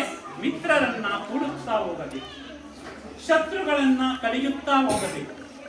ಯಾರನ್ನ? ಶತ್ರುಗಳನ್ನ. ಮಿತ್ರರನ್ನ ಕೂಡುತ್ತಾ ಹೋಗ್ತಿದ್ದಂಗೆ ಮೊತ್ತ ಏನಾಗ್ತಾ ಇರುತ್ತೆ? ಹೆಚ್ಚಾಗುತ್ತೆ. ಶತ್ರುಗಳನ್ನ ಕಡಿತಾ ಕಡಿತಾ ಏನಾಗುತ್ತೆ? ಕಡಿಮೆ ಆಗುತ್ತೆ. ಸದ್ಗುಣಗಳನ್ನ ಗುಣಿಸುತ್ತಾ ಹೋಗಬೇಕು, ಒಳ್ಳೆಯ ಗುಣಗಳನ್ನ ಗುಣಿಸ್ತಾ ಹೋಗಬೇಕು. ಗುಣಲಬ್ಧ ಏನಾಗುತ್ತೆ? ಹೆಚ್ಚಾಗ್ತಾ ಹೋಗುತ್ತೆ. ದುರ್ಗುಣಗಳನ್ನ ಭಾಗಿಸುತ್ತಾ ಹೋಗಬೇಕು. ಭಾಗಿಸ್ತಾ ಬಂದಂಗೆ ಶೇಷ ಏನಾಗುತ್ತೆ? ಅಲ್ವಾ? ಹಾಗೆ ನಮ್ಮ ಜೀವನದಲ್ಲಿ ಒಂದು ಗಣಿತದ ಮೂಲ. ಕನ್ನಡದ ಮೊಟ್ಟ ಮೊದಲ ಕವಯತ್ರಿ ಅಂತ ಕರಿತೀವಿ. ಯಾರನ್ನ? ಯಾರು? ಹೆಣ್ಮಕ್ಳು ತಿಳ್ಕೊಂಡೇ ಇರ್ಬೇಕು. ಯಾರು? ಕನ್ನಡದ ಮೊಟ್ಟ ಮೊದಲ ಕವಯತ್ರಿ, ಕನ್ನಡದ ಯಾರು? ಜ್ಞಾನ ಹೊರಹೊಮ್ತಾ ಇದೆ ಜ್ಞಾನ ಜ್ಯೋತಿ ವಿದ್ಯಾಲಯದಲ್ಲಿ. ಅಕ್ಕ ಮಹಾದೇವಿ, ಜಗನ್ಮಾತೆ ಅಂತ ಕರೀತಾರೆ. ಅಕ್ಕ ಮಹಾದೇವಿಯವರಿಂದ ಪ್ರಾರಂಭ ಆದ್ದು. ಅದಕ್ಕೆ ಪ್ರೇರಣೆ ನಮ್ಮ ಬಸವಣ್ಣವರು. ಆ ಕಾಲದಲ್ಲೇ, ಈಗಲೇ ನಾವು 33%, ಯಾವುದೇ ರಾಜಕೀಯ ಪಕ್ಷದಲ್ಲಿ ಮಹಿಳೆಯರಿಗೆ 33% ಕೊಡೋದಕ್ಕೆ ಇನ್ನೂ ಸಾಧ್ಯ ಆಗಿಲ್ಲ. ಯಾವುದೇ ಮೀಸಲಾತಿ ಕೊಟ್ಟಿಲ್ಲ. ಆದರೆ 12ನೇ ಶತಮಾನದಲ್ಲಿ ಬಸವಣ್ಣನವರು ರಚಿಸಿದಂತಹ ಅನುಭವ ಮಂಟಪದಲ್ಲಿ 33 ಮಹಿಳೆಯರು ವಚನವನ್ನ ರಚನೆ ಮಾಡ್ತಾರೆ. ಅಂದ್ರೆ ಆಗಿನ ಕಾಲದಲ್ಲೇ ಒಂದು ಮಹಿಳೆಯರಿಗೆ ಒಂದು ಮುಂಚೂಣಿಯನ್ನ ಕೊಟ್ಟು ಅವರಿಗೆ ಒಂದು ಸ್ಥಾನವನ್ನ ಕೊಡ್ತಾರೆ. ಅಂತಹ ಮೊಟ್ಟ ಮೊದಲ ಕವಯತ್ರಿ ಅಂತ ಯಾರನ್ನ ಕರೀತೀವಿ? ಅಕ್ಕ ಮಹಾದೇವಿ. ವಿಶ್ವ ಆರೋಗ್ಯ ಸಂಸ್ಥೆ ಅಂತ ಇದೆ, ಗೊತ್ತಾ? ವಿಶ್ವ ಆರೋಗ್ಯ ಸಂಸ್ಥೆ 1945ರಲ್ಲಿ ಸ್ಥಾಪನೆ ಆಗಿದೆ. ಏನು ವಿಶ್ವ WHO, ವರ್ಲ್ಡ್ ಹೆಲ್ತ್ ಆರ್ಗನೈಸೇಷನ್. ಆ ವಿಶ್ವ ಆರೋಗ್ಯ ಸಂಸ್ಥೆಯ ಒಂದು ಧ್ಯೇಯವಾಕ್ಯ ಇದೆ. ಏನು ಧ್ಯೇಯವಾಕ್ಯ ಅಂದ್ರೆ, ಒಬ್ಬ ವ್ಯಕ್ತಿ ದೈಹಿಕವಾಗಿ ಆರೋಗ್ಯವಾಗಿರಬೇಕು, ಮಾನಸಿಕವಾಗಿ ಆರೋಗ್ಯವಾಗಿರಬೇಕು ಮತ್ತು ಸಾಮಾಜಿಕವಾಗಿ ಆರೋಗ್ಯವಾಗಿರಬೇಕು ಅನ್ನೋದು ವಿಶ್ವ ಆರೋಗ್ಯ ಸಂಸ್ಥೆ ಧ್ಯೇಯವಾಕ್ಯ. ಆ ಒಂದು ಧ್ಯೇಯವಾಕ್ಯವನ್ನು ಪೂರ್ಣಗೊಳಿಸೋದಕ್ಕೆ ನಮ್ಮ ಧರ್ಮಸ್ಥಳದ ಗ್ರಾಮಾಭಿವೃದ್ಧಿಯ ಜನರು ಶಾಲೆಗಳಲ್ಲಿ ಸ್ವಾಸ್ಥ್ಯ ಸಂಕಲ್ಪ ಅನ್ನೋ ಕಾರ್ಯಕ್ರಮವನ್ನು ಹಮ್ಮಿಕೊಂಡಿದ್ದಾರೆ. ಆದರೆ 12ನೇ ಶತಮಾನದ ಅಕ್ಕ ಮಹಾದೇವಿಯವರು ವಿಶ್ವಸಂಸ್ಥೆ 1945 ಅಂದ್ರೆ ಎಷ್ಟನೇ ಶತಮಾನ? 20ನೇ ಶತಮಾನ. 1901ರಿಂದ 1999 20ನೇ ಶತಮಾನ. ಈಗ ಎಷ್ಟನೇ ಶತಮಾನದಲ್ಲಿದ್ದೀವಿ? 21ನೇ ಶತಮಾನದಲ್ಲಿದ್ದೀವಿ. ಅಕ್ಕ 12ನೇ ಶತಮಾನದಲ್ಲಿದ್ದವರು. ವಿಶ್ವ ಆರೋಗ್ಯ ಸಂಸ್ಥೆ ಸ್ಥಾಪನೆಯಾದದ್ದು ಎಷ್ಟನೇ ಶತಮಾನ? 20ನೇ ಶತಮಾನ. ಆದರೆ 12ನೇ ಶತಮಾನದಲ್ಲಿಯೇ ವಿಶ್ವ ಆರೋಗ್ಯ ಸಂಸ್ಥೆಯ ಧ್ಯೇಯ ವಾಕ್ಯವನ್ನು ನೀಡುವಂತಹ ಒಂದು ವಾಕ್ಯವನ್ನು ಕೊಡ್ತಾರೆ, ಒಂದು ವಚನವನ್ನು ಕೊಡ್ತಾರೆ. ಆ ವಚನ ಯಾವುದು ಅಂದ್ರೆ, ನಡೆ ಶುಚಿ, ನುಡಿ ಶುಚಿ, ತನು ಶುಚಿ, ಮನಶುಚಿ, ಭಾವ ಶುಚಿ, ಇಂತಿ ಪಂಚ ತೀರ್ಥಂಗಳ ನೊಡಕೊಂಡು ಮರ್ತ್ಯದಲ್ಲಿ ನಿಂದ ನಿಮ್ಮ ಶರಣರ ತೋರಿ ಎನ್ನ ನುಡಿಕೊಳ್ಳ ಚನ್ನ ಮಲ್ಲಿಕಾರ್ಜುನ ಅಂತ ಒಂದು ಒಳ್ಳೆಯ ವಚನವನ್ನ. ನಡೆ ನುಡಿ ಶುಚಿಯಾಗಿರಬೇಕು. ಗೊತ್ತಾಯ್ತಲ್ಲ? ಅಂದ್ರೆ ನಾವು ಸ್ವಾಸ್ಥ್ಯ ಸಂಕಲ್ಪವನ್ನ ಮಾಡಿದ್ರೆ ನಮ್ಮ ನಡೆ ಶುಚಿಯಾಗಿರುತ್ತೆ, ನುಡಿ ಶುಚಿಯಾಗಿರುತ್ತೆ. ಅರ್ಥ ಆಯ್ತಲ್ಲ? ನಾವು ನಡೆಯುವಂತಹ ಹಾದಿಯೂ ಶುಚಿಯಾಗಿರಬೇಕು, ನಾವು ನುಡಿಯುವಂತಹ ಮಾತುಗಳು ಕೂಡ ಶುಚಿಯಾಗಿರುತ್ತೆ. ತನು ಶುಚಿ. ತನು ಅಂದ್ರೆ ದೇಹ ಶುಚಿಯಾಗಿರುತ್ತೆ.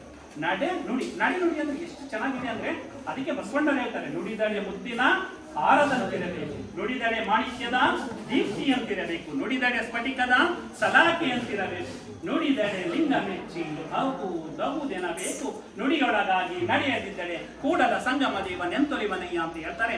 ನುಡಿ ನಡೆ ಒಂದೇ ಇರಬೇಕು ಅಂತ. ಅಂತಹ ನಡೆ ಮತ್ತು ನುಡಿ ಶುಚಿಯಾಗಿರ್ಬೇಕು ಅಂತ ಅಕ್ಕ ಮಹಾದೇವರು ಹೇಳ್ತಾರೆ.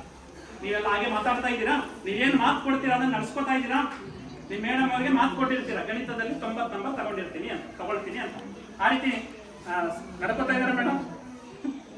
ನಡ್ಕೊಳ್ಬೇಕು, ಗೊತ್ತಾಯ್ತು? ಆ ರೀತಿ ಮಾತು ಕೊಟ್ಟಾಗ, ಪ್ರಮಾಣವನ್ನು ಕೊಟ್ಟಾಗ ಅದೇ ರೀತಿ ನಡ್ಕೊಳ್ಬೇಕು. ಈ ಸಲ ಮೊದಲನೇ ಬ್ಯಾಚು 100% ಫಲಿತಾಂಶವನ್ನ ಪಡಿಬೇಕು ಅನ್ನೋದು ನಮ್ಮ ಸಂಸ್ಥೆಯ ಧ್ಯೇಯವು ಕೂಡ. ಅದಕ್ಕೆ ಪೂರಕವಾಗಿ ಶಿಕ್ಷಕರ ಧ್ಯೇಯವು ಕೂಡ, ಮಕ್ಕಳ ಧ್ಯೇಯವು ಅದೇ ಇರಬೇಕು. ಇದ್ದಾಗ ಮಾತ್ರ 100% ಫಲಿತಾಂಶ ಪಡಿಲಿಕ್ಕೆ ಸಾಧ್ಯ ಆಗುತ್ತೆ. ಇಲ್ಲ ಅಂದ್ರೆ ಪಾಪ ನೀನೇ ಮಾತಾಡಿಲ್ಲ, ನೀನೇ ಬೈ ಮಾತಾಡ್ತೀಯ? ಕೇಳಿಸ್ಕೋಬೇಕು ಸ್ವಲ್ಪ. ನಾವೇನ್ ಹೇಳ್ತಾ ಇದ್ವಿ ಅದನ್ನ ಸ್ವಲ್ಪ ಕೇಳಿಸ್ಕೊಂಡಾಗ ಏನಾಗುತ್ತೆ, ನಾವು ಇಲ್ಲಿ ಕೇಳಿಸುವಿಕೆ, ಆಲಿಸುವಿಕೆ 2 ಪದ ಬರುತ್ತೆ. ಈಗ ನಾನು ಮಾತಾಡ್ತಾ ಇದ್ದೀನಿ, ಏನೋ ಮಾತಾಡ್ತಾನೆ ಅಂತ ನಿಮ್ಮ ಪಾಡಿ ನೀವು ಇರ್ತೀರ, ಅದು ಕೇಳಿಸಲಿಕ್ಕೆ. ಆದ್ರೆ ಮಾತಾಡೋದನ್ನ ಪ್ರಜ್ಞೆ ಇಟ್ಟು ಜಾಗೃತಿಯಿಂದ ಕೇಳಿಸ್ಕೊಳ್ತೀರಲ್ಲ, ಅದನ್ನ ಆಲಿಸುವಿಕೆ ಅಂತ ಹೇಳ್ತಾರೆ. ಈಗ ಕೇಳಿಸ್ಕೋಬೇಕಾ ಆಲಿಸುವಿಕೆ ಬೇಕಾ ನಿಮಗೆ? ನೀವು ಆಲಿಸುವಿಕೆ ಇದ್ರೆ ಎಲ್ಲಾ ಪಾಠದಲ್ಲೂ ಕೂಡ ಚೆನ್ನಾಗಿ ತಿಳ್ಕೊತೀರಾ, ಒಳ್ಳೆ ಅಂಕಗಳನ್ನ ತಗೋತೀರಾ. ಬರೀ ಕೇಳಿಸ್ಕೊಂಡ್ರೆ ಮಾರ್ಕ್ಸ್ ತಗೊಳ್ಳೋದಕ್ಕೆ ಸಾಧ್ಯ ಇಲ್ಲ. ನೀವು ಕೇಳಿಸಿಕೊಳ್ಳುವ ವಿದ್ಯಾರ್ಥಿಗಳಾಗ್ತಿರೋ, ಆಲಿಸುವಿಕೆ ವಿದ್ಯಾರ್ಥಿಗಳಾಗ್ತಿರೋ? ಆಲಿಸುವಿಕೆ ವಿದ್ಯಾರ್ಥಿಗಳಾಗ್ತಿರಲ್ಲ. ಒಳ್ಳೆ ಹುಡುಗ ಕೇಳಿಸ್ಕೊಂಡು ಗೊತ್ತಾಯ್ತಲ್ಲ, ಕೇಳಿಸ್ಕೊಂಡು ಹಾಗೆ ಅಕ್ಕ ಹೇಳುವಂತಹ ವಚನ ನಡೆ ಶುಚಿ, ನುಡಿ ಶುಚಿ, ತನು ಶುಚಿ. ತನು ಶುಚಿ ಅಂದ್ರೆ ದೇಹ ಶುಚಿಯಾಗಿರ್ಬೇಕು. ಶುಚಿಯಾಗಿ ಇಟ್ಕೋತೀರಾ? ನಿಮ್ಮ ಮನೆಯಲ್ಲಿ ಬೆಳಿಗ್ಗೆ ತಿಂಡಿ ಮಾಡಿರ್ತಾರೆ, ಹೌದು ತಾನೆ? ಹೌದಾ? ತಿಂಡಿ ಮಾಡ್ಕೊಡ್ತಾರ? ಮಾಡ್ಕೊಡಲ್ಲ? ಮಾಡ್ಕೊಡ್ತಾರೆ. ಮಧ್ಯಾಹ್ನ ಬಾಕ್ಸ್ ಹಾಕೊಡ್ತಾರ? ಹಾಕೊಡ್ತಾರೆ. ಸಾಯಂಕಾಲ ಅಡಿಗೆ ಮಾಡೇ ಮಾಡ್ತಾರೆ. ಆದ್ರೂ ಕೂಡ ನಿಮ್ಮ ಗೇಟಿಂದ ಇಲ್ಲಿ ಬರಬೇಕಾದ್ರೆ ಮಧ್ಯದಲ್ಲಿ ಏನೇನೋ ಅಂಗಡಿಗಳಿರ್ತಾರೆ. ಯಾವುದೋ ಪಾನಿಪುರಿ ಅಂಗಡಿ, ಗೋಬಿ ಮಂಚೂರಿ ಅಂಗಡಿ, ಇನ್ಯಾವ್ಯಾವ ಅಂಗಡಿ ಇರುತ್ತೆ. ಅವೆಲ್ಲ ಏನ್ ಮಾಡುತ್ತೆ? ನಿಮ್ಮನ್ನ ಏನ್ ಮಾಡುತ್ತೆ? ಸೆಳೆಯುತ್ತೆ. ಅದನ್ನ ಬಾ ಅಂತ ಕರೆಯುತ್ತೆ, ವಾಸನೆ ಮೂಗಿಗೆ ಬಡಿಯುತ್ತೆ. ಅದು ನಿಮ್ಮನ್ನ ಸೆಳೀತಾ ಇದೆ, ಆಕರ್ಷಿಸ್ತಾ ಇದೆ. ಹೋಗ್ತೀರಾ?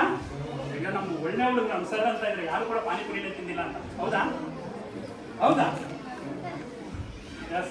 ತನ್ನ ಶುಚಿ ಆಗಿರ್ಬೇಕು ಅಂದ್ರೆ ಅದಕ್ಕೆ ವಚನಕಾರ ಹೇಳ್ತಾರೆ. ಆಗಲ್ಲ ಅಲ್ವಾ? ಆ ಒಂದು ಆಕರ್ಷಣೆ, ಆ ಒಂದು ಸ್ಮೆಲ್ ಅದನ್ನ ಬಿಟ್ಟಿರಕ್ಕಾಗಲ್ಲ. ಆದ್ರೂ ಹೋಗ್ತೀವಿ. ಅದಕ್ಕೆ ಹೇಳ್ಬಿಡ್ತಾರೆ ವಚನಕಾರ 12ನೇ ಶತಮಾನದಲ್ಲೇ, ನೀವೇನೋ ಅಂತೀರಪ್ಪ, ನಮ್ಗೆ ಅದನ್ನು ತಡ್ಕೊಳಕ್ ಆಗಲ್ಲ ಅಂತ. ಅದಕ್ಕೆ ಹೇಳ್ತಾರೆ, ಎನ್ನೋಡಲಾದರೆ ಎನ್ನಿಚ್ಛೆಯಲ್ಲಿರೋದು, ನಿನ್ನೊಡಲಾದರೆ ನಿನ್ನಿಚ್ಛೆಯಲ್ಲಿರೋದು, ನೀವು ಎನ್ನೊಡಲು ಅಲ್ಲ ನಿನ್ನೊಡವಲು ಅಲ್ಲ, ಜಗದ ಭಿನ್ನಾಣದೊಡಲು ಕಾಣರಾಮನ ಅಂತ. ಈ ಬೆಳಗಿನ ಪ್ರಪಂಚದಲ್ಲಿ ಈ ದೇಹವನ್ನು ಸೃಷ್ಟಿಸಿದ್ಯಾ? ಪಾನಿಪುರಿ ಅಂತ ಕರೀತಾವೆ. ಅಲ್ಲಿ ಹೋಗ್ಬೇಕು, ಪಾನಿಪುರಿನ ತಿನ್ಬೇಕು, ಗೋಬಿಯನ್ನ ತಿನ್ಬೇಕು. ತಿನ್ನಬಾರದನ್ನ ತಿಂತೀವಿ, ಬರಬಾರದು ಬರುತ್ತೆ, ಆರೋಗ್ಯ ಕೆಟ್ಟೋಗುತ್ತೆ. ಗೊತ್ತಾಯ್ತಲ್ಲ? ತನ್ನ ಶುಚಿಯಾಗಿರ್ಬೇಕು ಅಂದ್ರೆ ಮನೆಯ ಆಹಾರವನ್ನು ಮಾತ್ರ ಸೇವಿಸಬೇಕು. ಬಾಯಿ ರುಚಿ ಅಷ್ಟೇ. ಎಲ್ಲಿವರೆಗೆ? ಇಲ್ಲಿಂದ ಬಾಯಿಗೆ ಹಾಕ್ತೀರಾ, ಇಲ್ಲಿವರೆಗೆ ಮಾತ್ರ ರುಚಿ ಇರುತ್ತೆ. ಇಲ್ಲಿ ಏನಾದ್ರು ನಿಮ್ಗೆ ಗೊತ್ತಾಗುತ್ತೆ ರುಚಿ ಇದೆ ಅಂತ? ಇಲ್ಲ. ಗೊತ್ತಾಯ್ತಲ್ಲ ನಿಮ್ಗೆ? ಅದರಕ್ಕೆ ಸಿಹಿಯಾಗಿರುತ್ತೆ, ಉದರಕ್ಕೆ ಆದ್ರೆ ಉದರಕ್ಕೆ ಇಲ್ಲಿ ಅದರಕ್ಕೆ ಕಹಿಯಾದಾಗ ಉದರಕ್ಕೆ ಸಿಹಿಯಾಗುತ್ತೆ. ಇವನ್ ಕೆಲವು ಊಟ ಕಹಿ ಆಗ್ಬೋದು, ಆದ್ರೆ ಉದರಕ್ಕೆ ಏನಾಗಿರುತ್ತೆ? ಅದು ಸಿಹಿಯಾಗಿರುತ್ತೆ. ಅಭ್ಯಾಸವನ್ನ ನೀವು ರೂಢಿಸ್ಕೊಳ್ತೀರಾ? ಹಂಗೆ ತನು ಶುಚಿ. ಇನ್ನು ಮನಸ್ಸು ಕೂಡ ಶುಚಿಯಾಗಿರ್ಬೇಕಂತೆ. ನಮ್ಮ ಮನವೆಂಬುದು ಮರ್ಕಟದಂತೆ ಲಂಘಿಸುವುದೆನ್ನ ಮನ ನೋಡಯ್ಯ. ನಿಂದಲ್ಲಿ ನಿಲ್ಲಲೀಯದೆನ್ನ ಮನವು, ಹೊಂದಿದಲ್ಲಿ ಒಂದಲೀಯದೆನ್ನ ಮನವು ಅಂತ ಬಸವಣ್ಣವರು ಹೇಳ್ತಾರೆ. ಆ ಮನಸ್ಸನ್ನ ಮರ್ಕಟ ಅಂದ್ರೆ ಏನು? ಕೋತಿ ಹೋಲಿಸ್ತಾರೆ. ಕೋತಿ ಅಲ್ವಾ? ಕೋತಿ ಈ ಮರದಲ್ಲಿ ಕೂತಿರುತ್ತೆ, ಮತ್ತೆ ಇನ್ನೊಂದು ರೆಂಬೆಗೆ ಜಂಪ್ ಮಾಡುತ್ತೆ, ಇನ್ನೊಂದು ರೆಂಬೆಗೆ ಜಂಪ್ ಮಾಡುತ್ತೆ. ಹಂಗೆ ಮನಸ್ಸು ಕೂತಿದೆ. ನೀವು ಕೂತಿದ್ದೀರಾ. ನಿಮ್ಮ ಮನಸ್ಸು ಎಲ್ಲಿದೆ? ಈಗ ಪಾನಿಪುರಿ ಅಂಗಡಿಗೆ ಹೋಗಿದೆ, ಗೋಬಿ ಮಂಚೂರಿ ಅಂಗಡಿಗೆ ಹೋಗಿದೆ. ನಮ್ಮ ಅಪ್ಪ ಏನ್ ಮಾಡ್ತಾ ಇದಾರೋ ಅಂತ ಹೋಗ್ತಾ ಇದೆ, ನಿಮ್ಮ ಅವ್ವ ಏನ್ ಮಾಡ್ತಾ ಇದಾರೋ ಅಂತ ಹೋಗ್ತಾ ಇದೆ ಅಲ್ವಾ? ನನ್ನ ಸ್ನೇಹಿತ ಆಟ ಆಡಕ್ ಕರಿತಾ ಇದ್ದ, ಅವನೇನಾದ್ರೂ ಮಾಡ್ತಾ ಇದ್ದಾನ ಅಂತ ಎಲ್ಲೋಗಿದೆ ಮನಸ್ಸು? ನಿಮ್ ದೇಹ ಇಲ್ಲೇ ಇದೆ, ಮನಸ್ಸು ಎಲ್ಲೋಗಿರುತ್ತೆ? ಅಲ್ಲಿಗೆ ಹೋಗಿರುತ್ತೆ. ಹಂಗೆ ಮನಸ್ಸೆಂಬುದು ಮರ್ಕಟದಂತೆ ಲಂಘಿಸುವುದೆನ್ನ ಮನ ನೋಡಯ್ಯ ಅಂತ ಹೇಳ್ತಾರೆ. ಆ ಮನಸ್ಸನ್ನ ನಾವು ಇಲ್ಲೇ ಇಟ್ಕೊಳ್ಬೇಕು. ಮನಸ್ಸು ಶುಚಿಯಾಗಿರಬೇಕು. ನಾನು ಏನ್ ಹೇಳ್ತಾ ಇದ್ದೀನಿ ಅದನ್ನ ಮನಸ್ಸಿಗೆ ಕೇಳಬೇಕು. ಕೊನೆಯಲ್ಲಿ ಹೇಳ್ತಾರೆ ಅರ್ಥ ಭಾವ ಶುಚಿ. ನನ್ನ ಭಾವನೆಗಳು ಇಷ್ಟು ಶುಚಿಗಳನ್ನ ಯಾವುದು 12ನೇ ಶತಮಾನದಲ್ಲೇ ಕೊಟ್ಟರು. ಅಂದ್ರೆ ವಿಶ್ವ ಆರೋಗ್ಯ ಸಂಸ್ಥೆಯ ಧ್ಯೇಯವಾಕ್ಯವನ್ನು ಮೀರಿಸುವಂತಹ ಒಂದು ತತ್ವವನ್ನು ಕೊಟ್ಟಾರೆ. ನಡೆ ನುಡಿ ಶುಚಿಯಾಗಿದ್ರೆ ಅದು ಸಾಮಾಜಿಕ ಆರೋಗ್ಯ, ಸಮಾಜ ಆರೋಗ್ಯವಾಗಿದೆ. ಅರ್ಥ ಆಯ್ತಲ್ಲ? ಈ ಸ್ವಾಸ್ಥ್ಯ ಸಂಕಲ್ಪದಲ್ಲಿ ಬರುವಂತದ್ದೇ ಅದು. ಅಕ್ಕನ ವಚನಕ್ಕೆ ಪೂರಕವಾದಂತಹ ಕಾರ್ಯಕ್ರಮ ಮೇಡಮ್. ಸ್ವಾಸ್ಥ್ಯ ಸಂಕಲ್ಪ ಅನ್ನೋದು. ನಡೆ ನುಡಿ ಶುಚಿಯಾಗಿದ್ರೆ ಯಾವ ಆರೋಗ್ಯ ಉಂಟಾಗುತ್ತೆ? ಯಾವ ಆರೋಗ್ಯ? ಈ ತಾನೇ ಹೇಳಿದೆ. ಆಲಿಸ್ತಾ ಇದ್ರೆ ಕೇಳಿಸ್ತಾ ಇದ್ರು, ಆಲಿಸ್ತಾ ಇದ್ರೆ ಉತ್ತರ ಹೇಳ್ಬೇಕು. ಯಾವುದು? ಸಾಮಾಜಿಕ ಆರೋಗ್ಯ. Very good. ನಡೆ ನುಡಿ ಶುಚಿಯಾಗಿದ್ರೆ ಸಾಮಾಜಿಕ ಆರೋಗ್ಯ. ತನು ಶುಚಿಯಾಗಿದ್ರೆ, ನನ್ನ ದೇಹ ನಾನು ಮನೆಯಲ್ಲಿ ಮಾತ್ರ ಊಟ ಮಾಡ್ತಾ ಇದ್ದೀನಿ, ಮನೆಯಲ್ಲಿ ತಂದ ತಿಂಡಿಯನ್ನು ಮಾತ್ರ ತಿಂತಾ ಇದ್ದೀನಿ ಅಂದ್ರೆ ಆಗ ತನು ಶುಚಿಯಾಗಿದ್ರೆ ಆಗ ಉಂಟಾಗೋದೆ ದೈಹಿಕ ಆರೋಗ್ಯ. ಯಾವುದು? ತನು ಶುಚಿಯಾಗಿದ್ರೆ ದೈಹಿಕ ಆರೋಗ್ಯ. ಮನಸ್ಸು ಶುಚಿಯಾಗಿದ್ರೆ, ನಿಮ್ಮ ಮನಸ್ಸು ಕೂಡ ಎಲ್ಲೂ ಹೋಗ್ತಾ ಇಲ್ಲ, ಅವ್ನು ಹೇಳ್ತಾ ಇದ್ದಾನೆ ನಾನು ಇಲ್ಲೇ ಇದೆ ಸರ್ ಮನಸ್ಸು, ಎಲ್ಲೂ ಹೋಗಿಲ್ಲ ಸರ್, ನಮ್ಮ ಸ್ನೇಹಿತರ ಹತ್ರನೂ ಹೋಗಿಲ್ಲ, ಎಲ್ಲೂ ಹೋಗಿಲ್ಲ, ಹೊರಗಡೆ ಹೋಗಿಲ್ಲ, ನನ್ನ ಮನಸ್ಸನ್ನು ಇಲ್ಲೇ ಕೇಂದ್ರೀಕರಿಸಿದ್ದೀನಿ ಅಂದ್ರೆ ಅದು ಯಾವ ಶುಚಿ? ಮಾನಸಿಕ ಆರೋಗ್ಯ. ಮನಸ್ಸುಚಿಯಿಂದ ಮಾನಸಿಕ ಆರೋಗ್ಯ. ಇನ್ನೊಂದು ಭಾವ ಶುಚಿ. ಭಾವನೆಗಳು ಕೂಡ ಪರಿಶುದ್ಧವಾಗಿದ್ರೆ ಅದು ಆಧ್ಯಾತ್ಮಿಕ ಆರೋಗ್ಯ. ಯಾವಾಗ ಭಾವನೆಗಳು ಶುದ್ಧವಾಗಿರುತ್ತೆ ಅದನ್ನ ಆಧ್ಯಾತ್ಮಿಕ ಆರೋಗ್ಯ ಅಂತ ಕರೀತಾರೆ. ಇಷ್ಟು ಆರೋಗ್ಯ ಉಂಟಾಗಬೇಕು ನಮಗೆ. ಒಂದು ಸಾಮಾಜಿಕ ಆರೋಗ್ಯ, ಎರಡು ದೈಹಿಕ ಆರೋಗ್ಯ, ಮೂರು ಮಾನಸಿಕ ಆರೋಗ್ಯ, ನಾಲ್ಕು ಆಧ್ಯಾತ್ಮಿಕ ಆರೋಗ್ಯ. ಇಷ್ಟನ್ನ ನೀವು ರೂಢಿಸಿಕೊಂಡಾಗ ನೀವು ಯಾವುದೇ ಪ್ರಶ್ನೆಯ ಉತ್ತರವನ್ನು ಕೂಡ ನೀವು ಮನಸ್ಸಿನಲ್ಲಿ ಇಟ್ಟುಕೊಂಡು ಯಾವ ಸಂದರ್ಭದಲ್ಲಿ 3 ಗಂಟೆ 3.5 ಗಂಟೆ ಪರೀಕ್ಷೆ ಇರುತ್ತೆ 3.5 ಗಂಟೆ ಕೂಡ ಕೂತ್ಕೊಂಡು ಬರೀತಾ ಇರ್ತೇನೆ. ನಾನು ಸುಮಾರು ಒಂದು 26 ವರ್ಷ ನಾನು ಕೂಡ ಶಿಕ್ಷಕರಾಗಿ ಸೇವೆಯನ್ನು ಸಲ್ಲಿಸಿದ್ದೇನೆ. ಎಲ್ಲ ವರ್ಷವೂ ಕೂಡ ನಾನು ರೂಮ್ ಸೂಪರ್ವೈಸರ್ ಆಗಿ ಹೋಗ್ತಾ ಇರ್ತೀನಿ. ಅಲ್ಲಿ ಹೋದಾಗ ಅರ್ಧ ಗಂಟೆಗೆ ಬರೆದು ಮುಗಿಸ್ಬಿಟ್ಟು ಹೋಗ್ಬಿಟ್ಟಿರ್ತಾರೆ ಸರ್. ಯಾಕೆ? ಕೆಲವರು 3.5 ಗಂಟೆ ಆದ್ರೂ ಕೂಡ ಸಾಲೋದಿಲ್ಲ ಸರ್, 15 ನಿಮಿಷ ಸರ್, 15 ನಿಮಿಷ ಸರ್ ಅಂತ. ನನಗೆ ಅವ್ರು ಕಂಡ್ರೆ ಖುಷಿ. ನಾನು 5 ನಿಮಿಷ ಲೇಟಾಗೆ ಬರ್ತೀನಿ, ಅವ್ರಿಗೆ ಸಮಯವನ್ನ ಕೊಟ್ಟು. ಯಾಕಂದ್ರೆ ಅಷ್ಟು ಕಲ್ತಿದಾರಲ್ಲ ಮಕ್ಕಳು, ಆ ಕಲ್ತಿರುವಂತಹ ವಿದ್ಯೆಗೆ ಅನ್ಯಾಯ ಆಗ್ಬಾರ್ದು ಅಂತ 5 ನಿಮಿಷ ನಿಧಾನಕ್ಕೆ ಬಂದು ಕಲೆಕ್ಟ್ ಮಾಡ್ಕೊಂಡು ಬರ್ತೇನೆ. ಕೊನೆಯಲ್ಲಿ ಎಲ್ಲರನ್ನು ಈಸ್ಕೊಂಡು ಆಮೇಲೆ ಕೊನೆ ನಾವು ಈಸ್ಕೊಳ್ತೀವಿ ಅಂತ ಮಕ್ಕಳು ಸಂತೋಷ.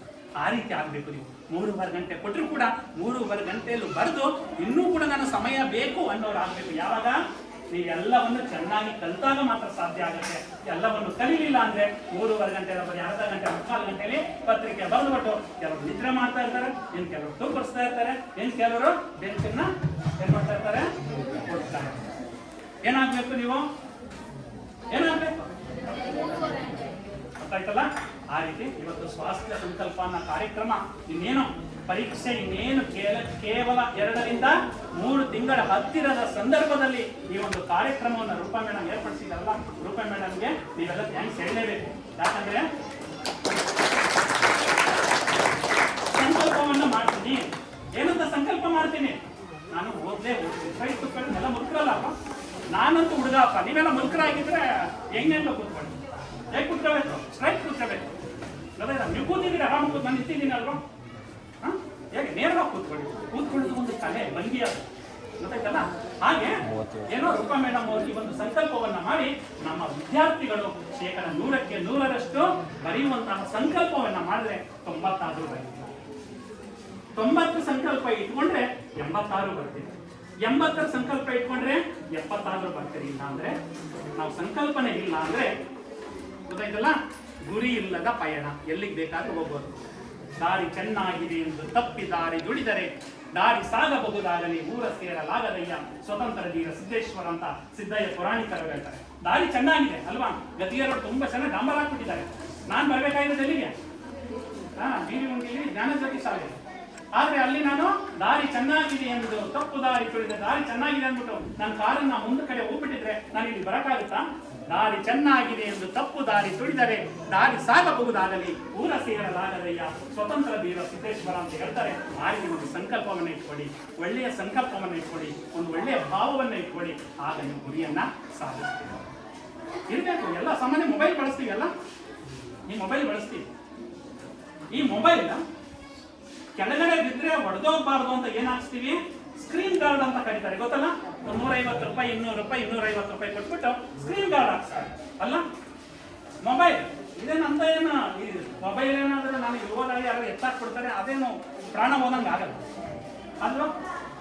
ಇದು ಕೇವಲ 20 ರಿಂದ 25 ಸಾವಿರ. ನಮ್ಮ ದೇಹ ಎಷ್ಟು ಬೆಲೆ ಕಟ್ತೀರಾ? ನಮ್ಮ ದೇಹಕ್ಕೆ ಎಷ್ಟು ಬೆಲೆ ಕಟ್ತೀರಾ? 1 ಲಕ್ಷ, 2 ಲಕ್ಷ, 3 ಲಕ್ಷ, 4 ಲಕ್ಷ, 10 ಲಕ್ಷ, 1 ಕೋಟಿ. ಇದುವರೆಗೆ ದೇಹಕ್ಕೆ ಬೆಲೆನ ಕಟ್ಟಕ್ಕೆ ಸಾಧ್ಯ ಆಗಿಲ್ಲ. ಕಳ್ಳತನದಿಂದ ಬೆಲೆ ಕಟ್ಬೋದ ಹೊರತು ಯಾರು ಕೂಡ, ಯಾಕಂದ್ರೆ ಏನೋ ಅಪಘಾತಗಳಾದಾಗ ಅದಕ್ಕೆ ಒಂದು ಪರಿಹಾರ ಅಂತ ಕೊಡ್ತಾರ ಹೊರತು ಯಾರು ಇಲ್ಲ ಸರ್, ಯಾರು ಇದುವರೆಗೆ ಬೆಲೆಯನ್ನ ಕಟ್ಟೇ ಇಲ್ಲ. ಬೆಲೆ ಬಾಳದ ಈ ದೇಹವನ್ನ ನಾವು ಶುಚಿಯಾಗಿ ಇಟ್ಕೊಳ್ಬೇಕು ಅಂದ್ರೆ ಏನ್ ಮಾಡ್ಬೇಕು ಅಲ್ವೇನ್ರ? ಬೆಲೆ ಬಾಳುವಂತ, ಕೋಟಿಗಿಂತ ಹೆಚ್ಚು ಬೆಲೆ ಬಾಳುವಂತಹ ಈ ದೇಹವನ್ನ ಬರೀ 25,000 ಮೊಬೈಲ್ ಹೊಡೆದೋಗ್ಬಾರ್ದಂತ ಸ್ಕ್ರೀನ್ ಗಾರ್ಡ್ ಅನ್ನು ಹಾಕ್ತೇವೆ. ಈ ದೇಹ ಕೆಡಬಾರ್ದು ಅಂತ ನಾವೇನ್ ಮಾಡ್ಬೇಕು? ಇಂಥ ದುಶ್ಚಟಗಳ ವಿರುದ್ಧ ನಾವು ಏನ್ ಮಾಡ್ಬೇಕು? ಸೆಟೆದು ನಿಲ್ಬೇಕು. ದಾರಿಯಲ್ಲಿ ಹೋದಾಗ ಅನೇಕರು ಕರೀತಾರೆ, ನಮ್ಮ ದುಶ್ಚಟಗಳಿಗೆ ದಾಸರಾಗಿ ಬನ್ನಿ ಅಂತ ಕರೀತಾರೆ, ಉಚಿತ ಆಮಿಷಗಳನ್ನ ಕೊಡ್ತಾರೆ ಅಲ್ವಾ? ಚುನಾವಣೆಗಳು ಬಂದ್ಬಿಟ್ರಂತೂ ಕೇಳಕ್ಕಾಗಲ್ಲ, ಅಪ್ಪಂದಿರೋ ಮನೆಗೆ ಸೇರೋದಿಲ್ಲ, ರೋಡಲ್ಲೇ ನಿದ್ರೆ, ರೋಡೇನೆ ಹಾಸಿಗೆ ಆಗ್ಬಿಟ್ಟಿರುತ್ತೆ, ರಸ್ತೆಯೇ ಹಾಸಿಗೆ ಆಗ್ಬಿಟ್ಟಿರುತ್ತೆ. ಅದರ ವಿರುದ್ಧ ತಂದೆ ಏನಾದ್ರೂ ಹೋದಾಗ ನೀನು ಅವರಿಗೆ ಏನ್ ಹೇಳ್ಬೇಕು? ಅಪ್ಪ ನೀನು ಮಾಡ್ತಾ ಇರೋದು ತಪ್ಪು ಅನ್ನೋ ಒಂದು ಎಚ್ಚರಿಸುವಂತಹ ಹೆಣ್ಣು ಮಗಳು ಮತ್ತು ಗಂಡು ಮಕ್ಕಳು ನೀವಾದಾಗ ನಿಜವಾಗ್ಲೂ ಕೂಡ ಭವ್ಯ ಭಾರತದ ಒಬ್ಬ ಉತ್ತಮ ಪ್ರಜೆಯಾಗಿ ನೀವು ರೂಪುಕೊಳ್ತೀರಾ ಅಂತ ಹೇಳ್ತಾ ವಿಶೇಷವಾದಂತಹ ಕಾರ್ಯಕ್ರಮ ಈ ಸ್ವಾಸ್ಥ್ಯ ಸಂಕಲ್ಪ ಕಾರ್ಯಕ್ರಮ ಅನ್ನೋದು ವಿಶೇಷವಾದ ಕಾರ್ಯಕ್ರಮ. ಮತ್ತೆ ನೀವು 18 ವರ್ಷ ವಯಸ್ಸಾಗುವವರೆಗೂ ಕೂಡ ಯಾವುದೇ ಗಾಡಿಯನ್ನು ಓಡಿಸಬೇಡಿ. ಏನಾದ್ರೂ ಓಡಿಸಕ್ ಹೋದಾಗ ಏನಾದ್ರೂ ಅಪಘಾತ ಆದ್ರೆ ಯಾರನ್ನ ಜೈಲಿಗೆ ಹಾಕ್ತಾರೆ? ಯಾರನ್ನ? ನಿಮ್ಮ ತಂದೆ ತಾಯಿಗಳನ್ನ, ನಿಮ್ಮ ಪೋಷಕರನ್ನ ಜೈಲಿಗೆ ಹಾಕ್ತಾರೆ. ಅದರಿಂದ ಸೈಕಲ್ ಅಲ್ಲಿ ಮಾತ್ರ ಬರೋದಕ್ಕೆ ನಿಮ್ಗೆ ಅವಕಾಶ ಇದೆ ಹೊರತು ಯಾವುದೇ ಗಾಡಿಯನ್ನ, ಯಾವುದೇ ಲೈಸೆನ್ಸ್ ಅನ್ನ 18 ವರ್ಷದವರೆಗೆ ಕೊಡೋದಿಲ್ಲ. ಅಂತಹ ಅದು ಕೂಡ ಒಂದು ರೀತಿ ದುಶ್ಚಟ ಅಂತಾನೆ ಭಾವಿಸೋಣ. ನಾವು ಯಾವುದು ಒಳ್ಳೆಯದಲ್ಲ ಅದರ ವಿರುದ್ಧವೆಲ್ಲ ನಾವು ಸಮರವನ್ನ ಸಾರೋಣ ಅಂತ ಹೇಳ್ತಾ 8ರಿಂದ 10ನೇ ತರಗತಿ ವಿದ್ಯಾರ್ಥಿಗಳು ಇವತ್ತು ಈ ಒಂದು ಕಾರ್ಯಕ್ರಮದಲ್ಲಿ ಬಂದಿದ್ದೀವಿ. ನಮ್ಮ ಶರಣರು ಒಂದು ಅಂಶವನ್ನು ಹೇಳ್ತಾರೆ, ಏನು ಅಂದ್ರೆ ಸತ್ತ ನಂತರ ಕೆಲವು ಒಳ್ಳೆ ಕೆಲಸ ಮಾಡಿದ್ರೆ ಸ್ವರ್ಗಕ್ಕೆ ಹೋಗ್ತಾರೆ, ಕೆಟ್ಟ ಕೆಲಸ ಮಾಡಿದ್ರೆ ನರಕಕ್ಕೆ ಹೋಗ್ತಾರೆ ಅಂತ ಹೇಳ್ತಾರೆ. ನಿಜನಾ? ನಮ್ಮ ಶರಣರು ಇದನ್ನ ತಪ್ಪು ಅಂತಾರೆ, ಇದು ಸುಳ್ಳು ಅಂತ ಹೇಳ್ತಾರೆ. ಯಾಕೆಂದ್ರೆ ನಮ್ಮ ಬಸವಣ್ಣರು ಹೇಳ್ತಾರೆ, ದೇವಲೋಕ ಮರ್ತ್ಯಲೋಕವೆಂಬುದು ಬೇರಿಲ್ಲ ಕಾಣಿರೋ, ಸತ್ಯವ ನುಡಿಯುವುದೇ ದೇವಲೋಕ, ಮಿಥ್ಯವ ನುಡಿಯುವುದೇ ಮರ್ತ್ಯಲೋಕ, ಆಚಾರವೇ ಸ್ವರ್ಗ, ಅನಾಚಾರವೇ ನರಕ, ಕೂಡಲ ಸಂಗಮ ದೇವ ನೀವೇ ಪ್ರಮಾಣ ಅಂತ ಹೇಳ್ತಾರೆ. ದೇವಲೋಕ ಮರ್ತ್ಯಲೋಕ ಬೇರೆ ಯಾವುದೂ ಅಲ್ಲ ಕಣಪ್ಪ, ಸತ್ಯವ ನುಡಿಯುವುದೇ ದೇವಲೋಕ. ನಾನು ಆಡಿರುವಂತ ಮಾತುಗಳು ಸತ್ಯ ಅಂತ ಅನಿಸ್ತಾ ಇದೆಯಾ ನಿಮ್ಗೆ? ನಾನೇನು ಸುಳ್ಳು ಹೇಳಿದ್ದೀನ? ಸತ್ಯ ಅಂತ ಅನಿಸ್ತಾ ಇದೆಯಾ? ಹಾಗಾದ್ರೆ ನಿಮ್ಗೆ ಯಾವ ಲೋಕ ಇದು? ಇವತ್ತು ಕೇವಲ ಜ್ಞಾನ ಜ್ಯೋತಿ ಶಾಲೆ ಅಲ್ಲ, ಏನಾಗಿದೆ? ದೇವಲೋಕ. ಮೇಡಮ್ ಅವರು ಸ್ವಾಸ್ಥ್ಯ ಸಂಕಲ್ಪ ಕಾರ್ಯಕ್ರಮವನ್ನ ಏರ್ಪಡಿಸಿದ್ದಾರೆ. ನಮ್ಮ ಮುಖ್ಯ ಶಿಕ್ಷಕರು ಮತ್ತು ಸಂಸ್ಥಾಪಕರು ಒಂದು ಕಾರ್ಯಕ್ರಮವನ್ನು ಆಯೋಜನೆ ಮಾಡಿದ್ದಾರೆ. ಅಂದ್ರೆ ಒಂದು ಆಚಾರಯುಕ್ತವಾದಂತಹ ಕಾರ್ಯಕ್ರಮ ನಡೀತಾ ಇದೆ ಅಲ್ವಾ? ಹಂಗಾದ್ರೆ ಆಚಾರವೇ ಸ್ವರ್ಗ, ಅನಾಚಾರವೇ ನರಕ. ಅಂದ್ರೆ ಇಲ್ಲಿ ಒಳ್ಳೆ ಆಚಾರಯುಕ್ತವಾದ ಕಾರ್ಯಕ್ರಮ ನಡೀತಾ ಇರೋದ್ರಿಂದ ಇದೇನು? ನೀವೆಲ್ಲಿದ್ದೀರಾ? ಅರ್ಥ ಆಯ್ತಾ? ಇಲ್ಲಿ ಎಲ್ಲಿ ಒಳ್ಳೆಯದನ್ನ ಕಾಣ್ತೀರೋ, ಎಲ್ಲಿ ಒಳ್ಳೆಯದನ್ನ ಕೇಳ್ತೀರೋ ಅದೇ ಸ್ವರ್ಗ, ಅದೇ ದೇವಲೋಕ. ಇವತ್ತು ದೇವಲೋಕದಲ್ಲಿ ಮಿಂದು ಎದ್ದಂತಹ ಅನುಭವ ನಿಮ್ದಾಗ್ಬೇಕು. ಏನೋ ಒಬ್ರು ಬಂದಿದ್ರು, ಏನೋ ಒಂದು ಬೋರ್ಡ್ ಹಾಕಿದ್ರು, ಏನೋ ಮಾತಾಡಿದ್ರು, 2 ಕಿವಿ ಕೊಟ್ಟವ್ರೆ, ಒಂದು ಕಿವಿಲಿ ಕೇಳೋಣ, ಇನ್ನೊಂದು ಕಿವಿಲಿ ಬಿಡೋಣ ಅನ್ನೋದು ಆಗಬಾರ್ದು. 2 ಕಿವಿಯಿಂದಲೂ ಕೂಡ ಒಳ್ಳೆಯದನ್ನ ಸ್ವೀಕರಿಸುವಂತಹ ಮನೋಭಾವಕ್ಕೆ ನಿಮ್ದಾಗಬೇಕು. ಆಗುತ್ತಾ? ಮಾಡ್ಕೊಳ್ತೀರಾ? ಎಸ್. ಬೆಳಿಗ್ಗೆಯಿಂದ ಹೇಳ್ತೀರಾ? ಬೆಳಿಗ್ಗೆ ಯಾವಾಗ? ಎಷ್ಟು ಗಂಟೆಗೆ ಹೇಳ್ತೀರಾ? ಎಷ್ಟು ಗಂಟೆಗೆ? 4 ಗಂಟೆಗೆ? ಯಾವಾಗ 4 ಗಂಟೆಗೆ ಹೇಳ್ತೀರಾ? 5 ಜನ 5 ಜನ ಇದ್ದೀರಾ? 6 ಗಂಟೆ ಎಲ್ಲ ಬೇರೆಯವ್ರು ನೋಡಿ ಹೇಳ್ಬೇಡಿ, ಆ ಕಡೆ ಈ ಕಡೆ ನೋಡಿ ಹೇಳ್ಬೇಡಿ, ನಿಮ್ಮಲ್ಲೇ ಬರಬೇಕು ಮನಸ್ಸು. 6 ಗಂಟೆಗೆ ಹೇಳ್ತೀರಾ ಎಲ್ಲ? ಸರಿ, ನಾಳೆಯಿಂದ ಹೋಗೋಣ ಸರ್ ಅವ್ರ ಮನೆಗೆ. ಎದ್ದಿದ್ದಾರೆ ಏನೋ ಒಂದ್ಸಲ ಚೆಕ್ ಮಾಡ್ತಾರೆ. ಎಸ್. ಬೆಳಿಗ್ಗೆ 6 ಗಂಟೆಗೆ, ಪರವಾಗಿಲ್ಲ 6 ಗಂಟೆಗೆ ಹೇಳಿ ಸಾಕು. ನಾನು 5 ಗಂಟೆಗೆ ಹೇಳಿ ಅಂತ ಹೇಳಲ್ಲ, 4 ಗಂಟೆಗೆ ಹೇಳಿ ಅಂತ ಹೇಳಲ್ಲ. 6 ಗಂಟೆಗೆ ಎದ್ದು ಹಾಸಿಗೆಯಿಂದ ಹೇಳಬೇಕಾದ್ರೆ ಒಂದು ವಚನದೊಂದಿಗೆ ನಿಮ್ಮ ದಿನಚರಿ ಪ್ರಾರಂಭ ಆಗಿ ಇವತ್ತಿಲ್ಲ ಸಂಕಲ್ಪ ಮಾಡಿ. ನಿಜವಾಗ್ಲೂ ಕೂಡ ಇದು ವರ್ಕೌಟ್ ಆಗುತ್ತೆ. ನಾನು ಎಷ್ಟೋ ಸಾವಿರಾರು ಶಾಲೆಗಳಲ್ಲಿ ಹೋಗಿ ಬಂದಿದ್ದೇನೆ. ಇಲ್ಲಿಂದ ಹಿಡಿದು ಉತ್ತರ ಕರ್ನಾಟಕದ ಬೆಳಗಾವಿ ಜಿಲ್ಲೆವರೆಗೂ ಹೋಗಿ ನಾನು ಮಾತಾಡಿ ಬಂದಿದ್ದೇನೆ. 1,500 ಕಾರ್ಯಕ್ರಮಗಳನ್ನ ಈ ರೀತಿ ಕೊಟ್ಟಿದ್ದೇನೆ ನಾನು. ಗೊತ್ತಾಯ್ತಲ್ಲ? ವರ್ಕೌಟ್ ಆಗುತ್ತೆ. ಅಂದ್ರೆ ಆ ಮನಸ್ಥಿತಿ ನಿಮ್ದಾಗ್ಬೇಕು. ಬೆಳಿಗ್ಗೆ ಹಾಸಿಗೆಯಿಂದ ಹೇಳ್ತೀರಾ, ಎದ್ದಾಗ ನಮಗೆ ಒಂದು ಕಾಣದ ಒಂದು ಶಕ್ತಿ ಇದೆ. ಅದು ರೂಪದಲ್ಲಿ ಇರ್ಬೋದು ಅಥವಾ ನಿರೂಪ ಇರ್ಬೋದು. ಅವನಿಗೆ ನಾವು ಕೈ ಮುಗಿಬೇಕು. ಯಾಕಂದ್ರೆ ಕೊರೋನಾ ಬಂದಾಗ, ಕೋವಿಡ್ ಬಂದಾಗ ನಾವೆಲ್ಲ ಸತ್ಯ ಹೋಗ್ಬಿಡ್ತೀವಿ ಅಂತ ಅನ್ಕೊಂಡ್ಬಿಟ್ಟಿದ್ವಿ ಅಲ್ವಾ? ಬದುಕೋದೇ ಇಲ್ಲ ಅಂತ ಅನ್ಕೊಬಿಟ್ಟಿದ್ದ. ಅಂತಹ ಒಂದು ಭಯಂಕರವಾದಂತಹ ಒಂದು ಕಾಯಿಲೆಗೆ ತುತ್ತಾಗುವಂತ ಸಂಭವಿತ್ತು. ಅದರಿಂದ ಬಚಾವಾಗಿದ್ದೀವಲ್ವ ನಾವೆಲ್ಲ. ಅಂದ್ರೆ ಉಳಿದಿದ್ದೀವಿ ಅಂದ್ರೆ ಆ ಪರಮಾತ್ಮ ನಮ್ಮಿಂದ ಏನೋ ಒಂದು ಒಳ್ಳೆ ಕೆಲಸವನ್ನ ಮಾಡೋದಿಕ್ಕೆ ನಮ್ಮನ್ನ ಉಳಿಸಿದ್ದಾನೆ ಅಂತ ಭಾವ ಇರಬೇಕು. ಹಾಸಿಗೆಯಿಂದ ಹೇಳ್ತೀರಲ್ಲ, ಎದ್ದಾಗ ಒಂದು ವಚನದೊಂದಿಗೆ ನಿಮ್ಮ ದಿನಚರಿ ಪ್ರಾರಂಭ ಮಾಡ್ತೀರಾ? ಎಲ್ಲ ಸ್ಟ್ರೈಕ್ ಕೂತ್ಕೊಳ್ಳಿ. ಈ ವಚನದೊಂದಿಗೆ ಪ್ರಾರಂಭ ಆಗುತ್ತೆ. ಎನ್ನ ವಾಮಕ್ಷೇಮ ನಿಮ್ಮದಯ್ಯ, ಎನ್ನ ಹಾನಿ ವೃದ್ಧಿ ನಿಮ್ಮದಯ್ಯ, ಎನ್ನ ಮಾನಾಪಮಾನವು ನಿಮ್ಮದಯ್ಯ, ಬಳ್ಳಿಗೆ ಕಾಯಿ ದಿಮ್ಮೆತ್ತೆ ಕೂಡಲ ಸಂಗಮ ದೇವ, ಎನ್ನ ಮಾನಾಪಮಾನ ವಾಮಕ್ಷೇಮ ಎಲ್ಲ ಯಾವುದು? ಆ ಪರಶಿವ ಅವಂದು ಅಂತ ಹೇಳಿ ನಮ್ಮ ಹಾಸಿಗೆಯಿಂದ ಹೇಳೋಣ. ಹೇಳ್ತೀವಲ್ವಾ?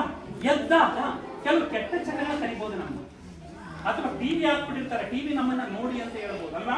ಅಥವಾ ಹೊರಗಡೆ ಆಟ ಆಡೋದಕ್ಕೆ ವಾಲಿಬಾಲ್ ಅಥವಾ ಫುಟ್ಬಾಲ್ ಸ್ನೇಹಿತರು ಒಳ್ಳೆ ಗ್ರೌಂಡ್ ಅನ್ನ ಮಾಡ್ಕೊಂಡು ಕಾಯ್ತಾ ಇದ್ದಾರೆ, ಅವರು ನಿಮ್ಮನ್ನು ಕರಿಬಹುದು ಅಲ್ವಾ?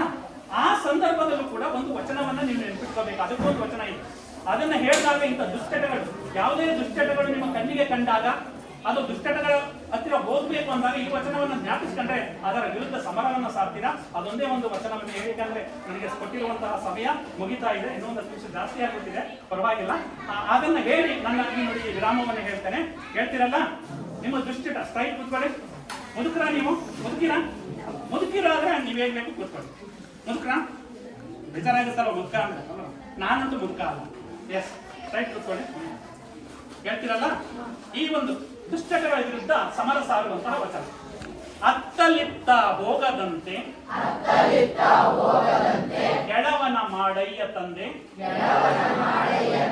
ಸುತ್ತಿ ಸುಳಿದು ನೋಡದಂತೆ ಅಂಧಕನ ಮಾಡಯ್ಯ ತಂದೆ, ಮತ್ತೊಂದ ಕೇಳದಂತೆ ಕಿವುಡನ ಮಾಡಯ್ಯ ತಂದೆ, ನಿಮ್ಮ ಶರಣರ ಪಾದವಲ್ಲದೆ ಅನ್ಯ ವಿಷಯ ಕೆಳಸದಂತೆ ಇರಿಸು ಕೂಡಲ ಸಂಗಮ ದೇವ. ಒಳ್ಳೆ ವಚನ ಅಲ್ವಾ? ಅತ್ತಲಿತ್ತ ನನ್ನನ್ನು ಬೇರೆ ಬೇರೆ ಕೆಟ್ಟ ಚಟಗಳಿಗೆ ಹೋಗದಂತೆ ನನ್ನನ್ನು ಕುಂಟನನ್ನಾಗಿ ಮಾಡು, ಕೆಟ್ಟ ಚಟಗಳನ್ನ ನೋಡದಂತೆ ನನ್ನನ್ನ ಏನು ದೃಢನನ್ನಾಗಿ ಮಾಡು, ಕೆಟ್ಟ ಚಟಗಳು ನನ್ನ ಕಿವಿಗೆ ಬೀಳದಂತೆ ನನ್ನನ್ನ ಕಿವುಡನನ್ನಾಗಿ ಮಾಡು.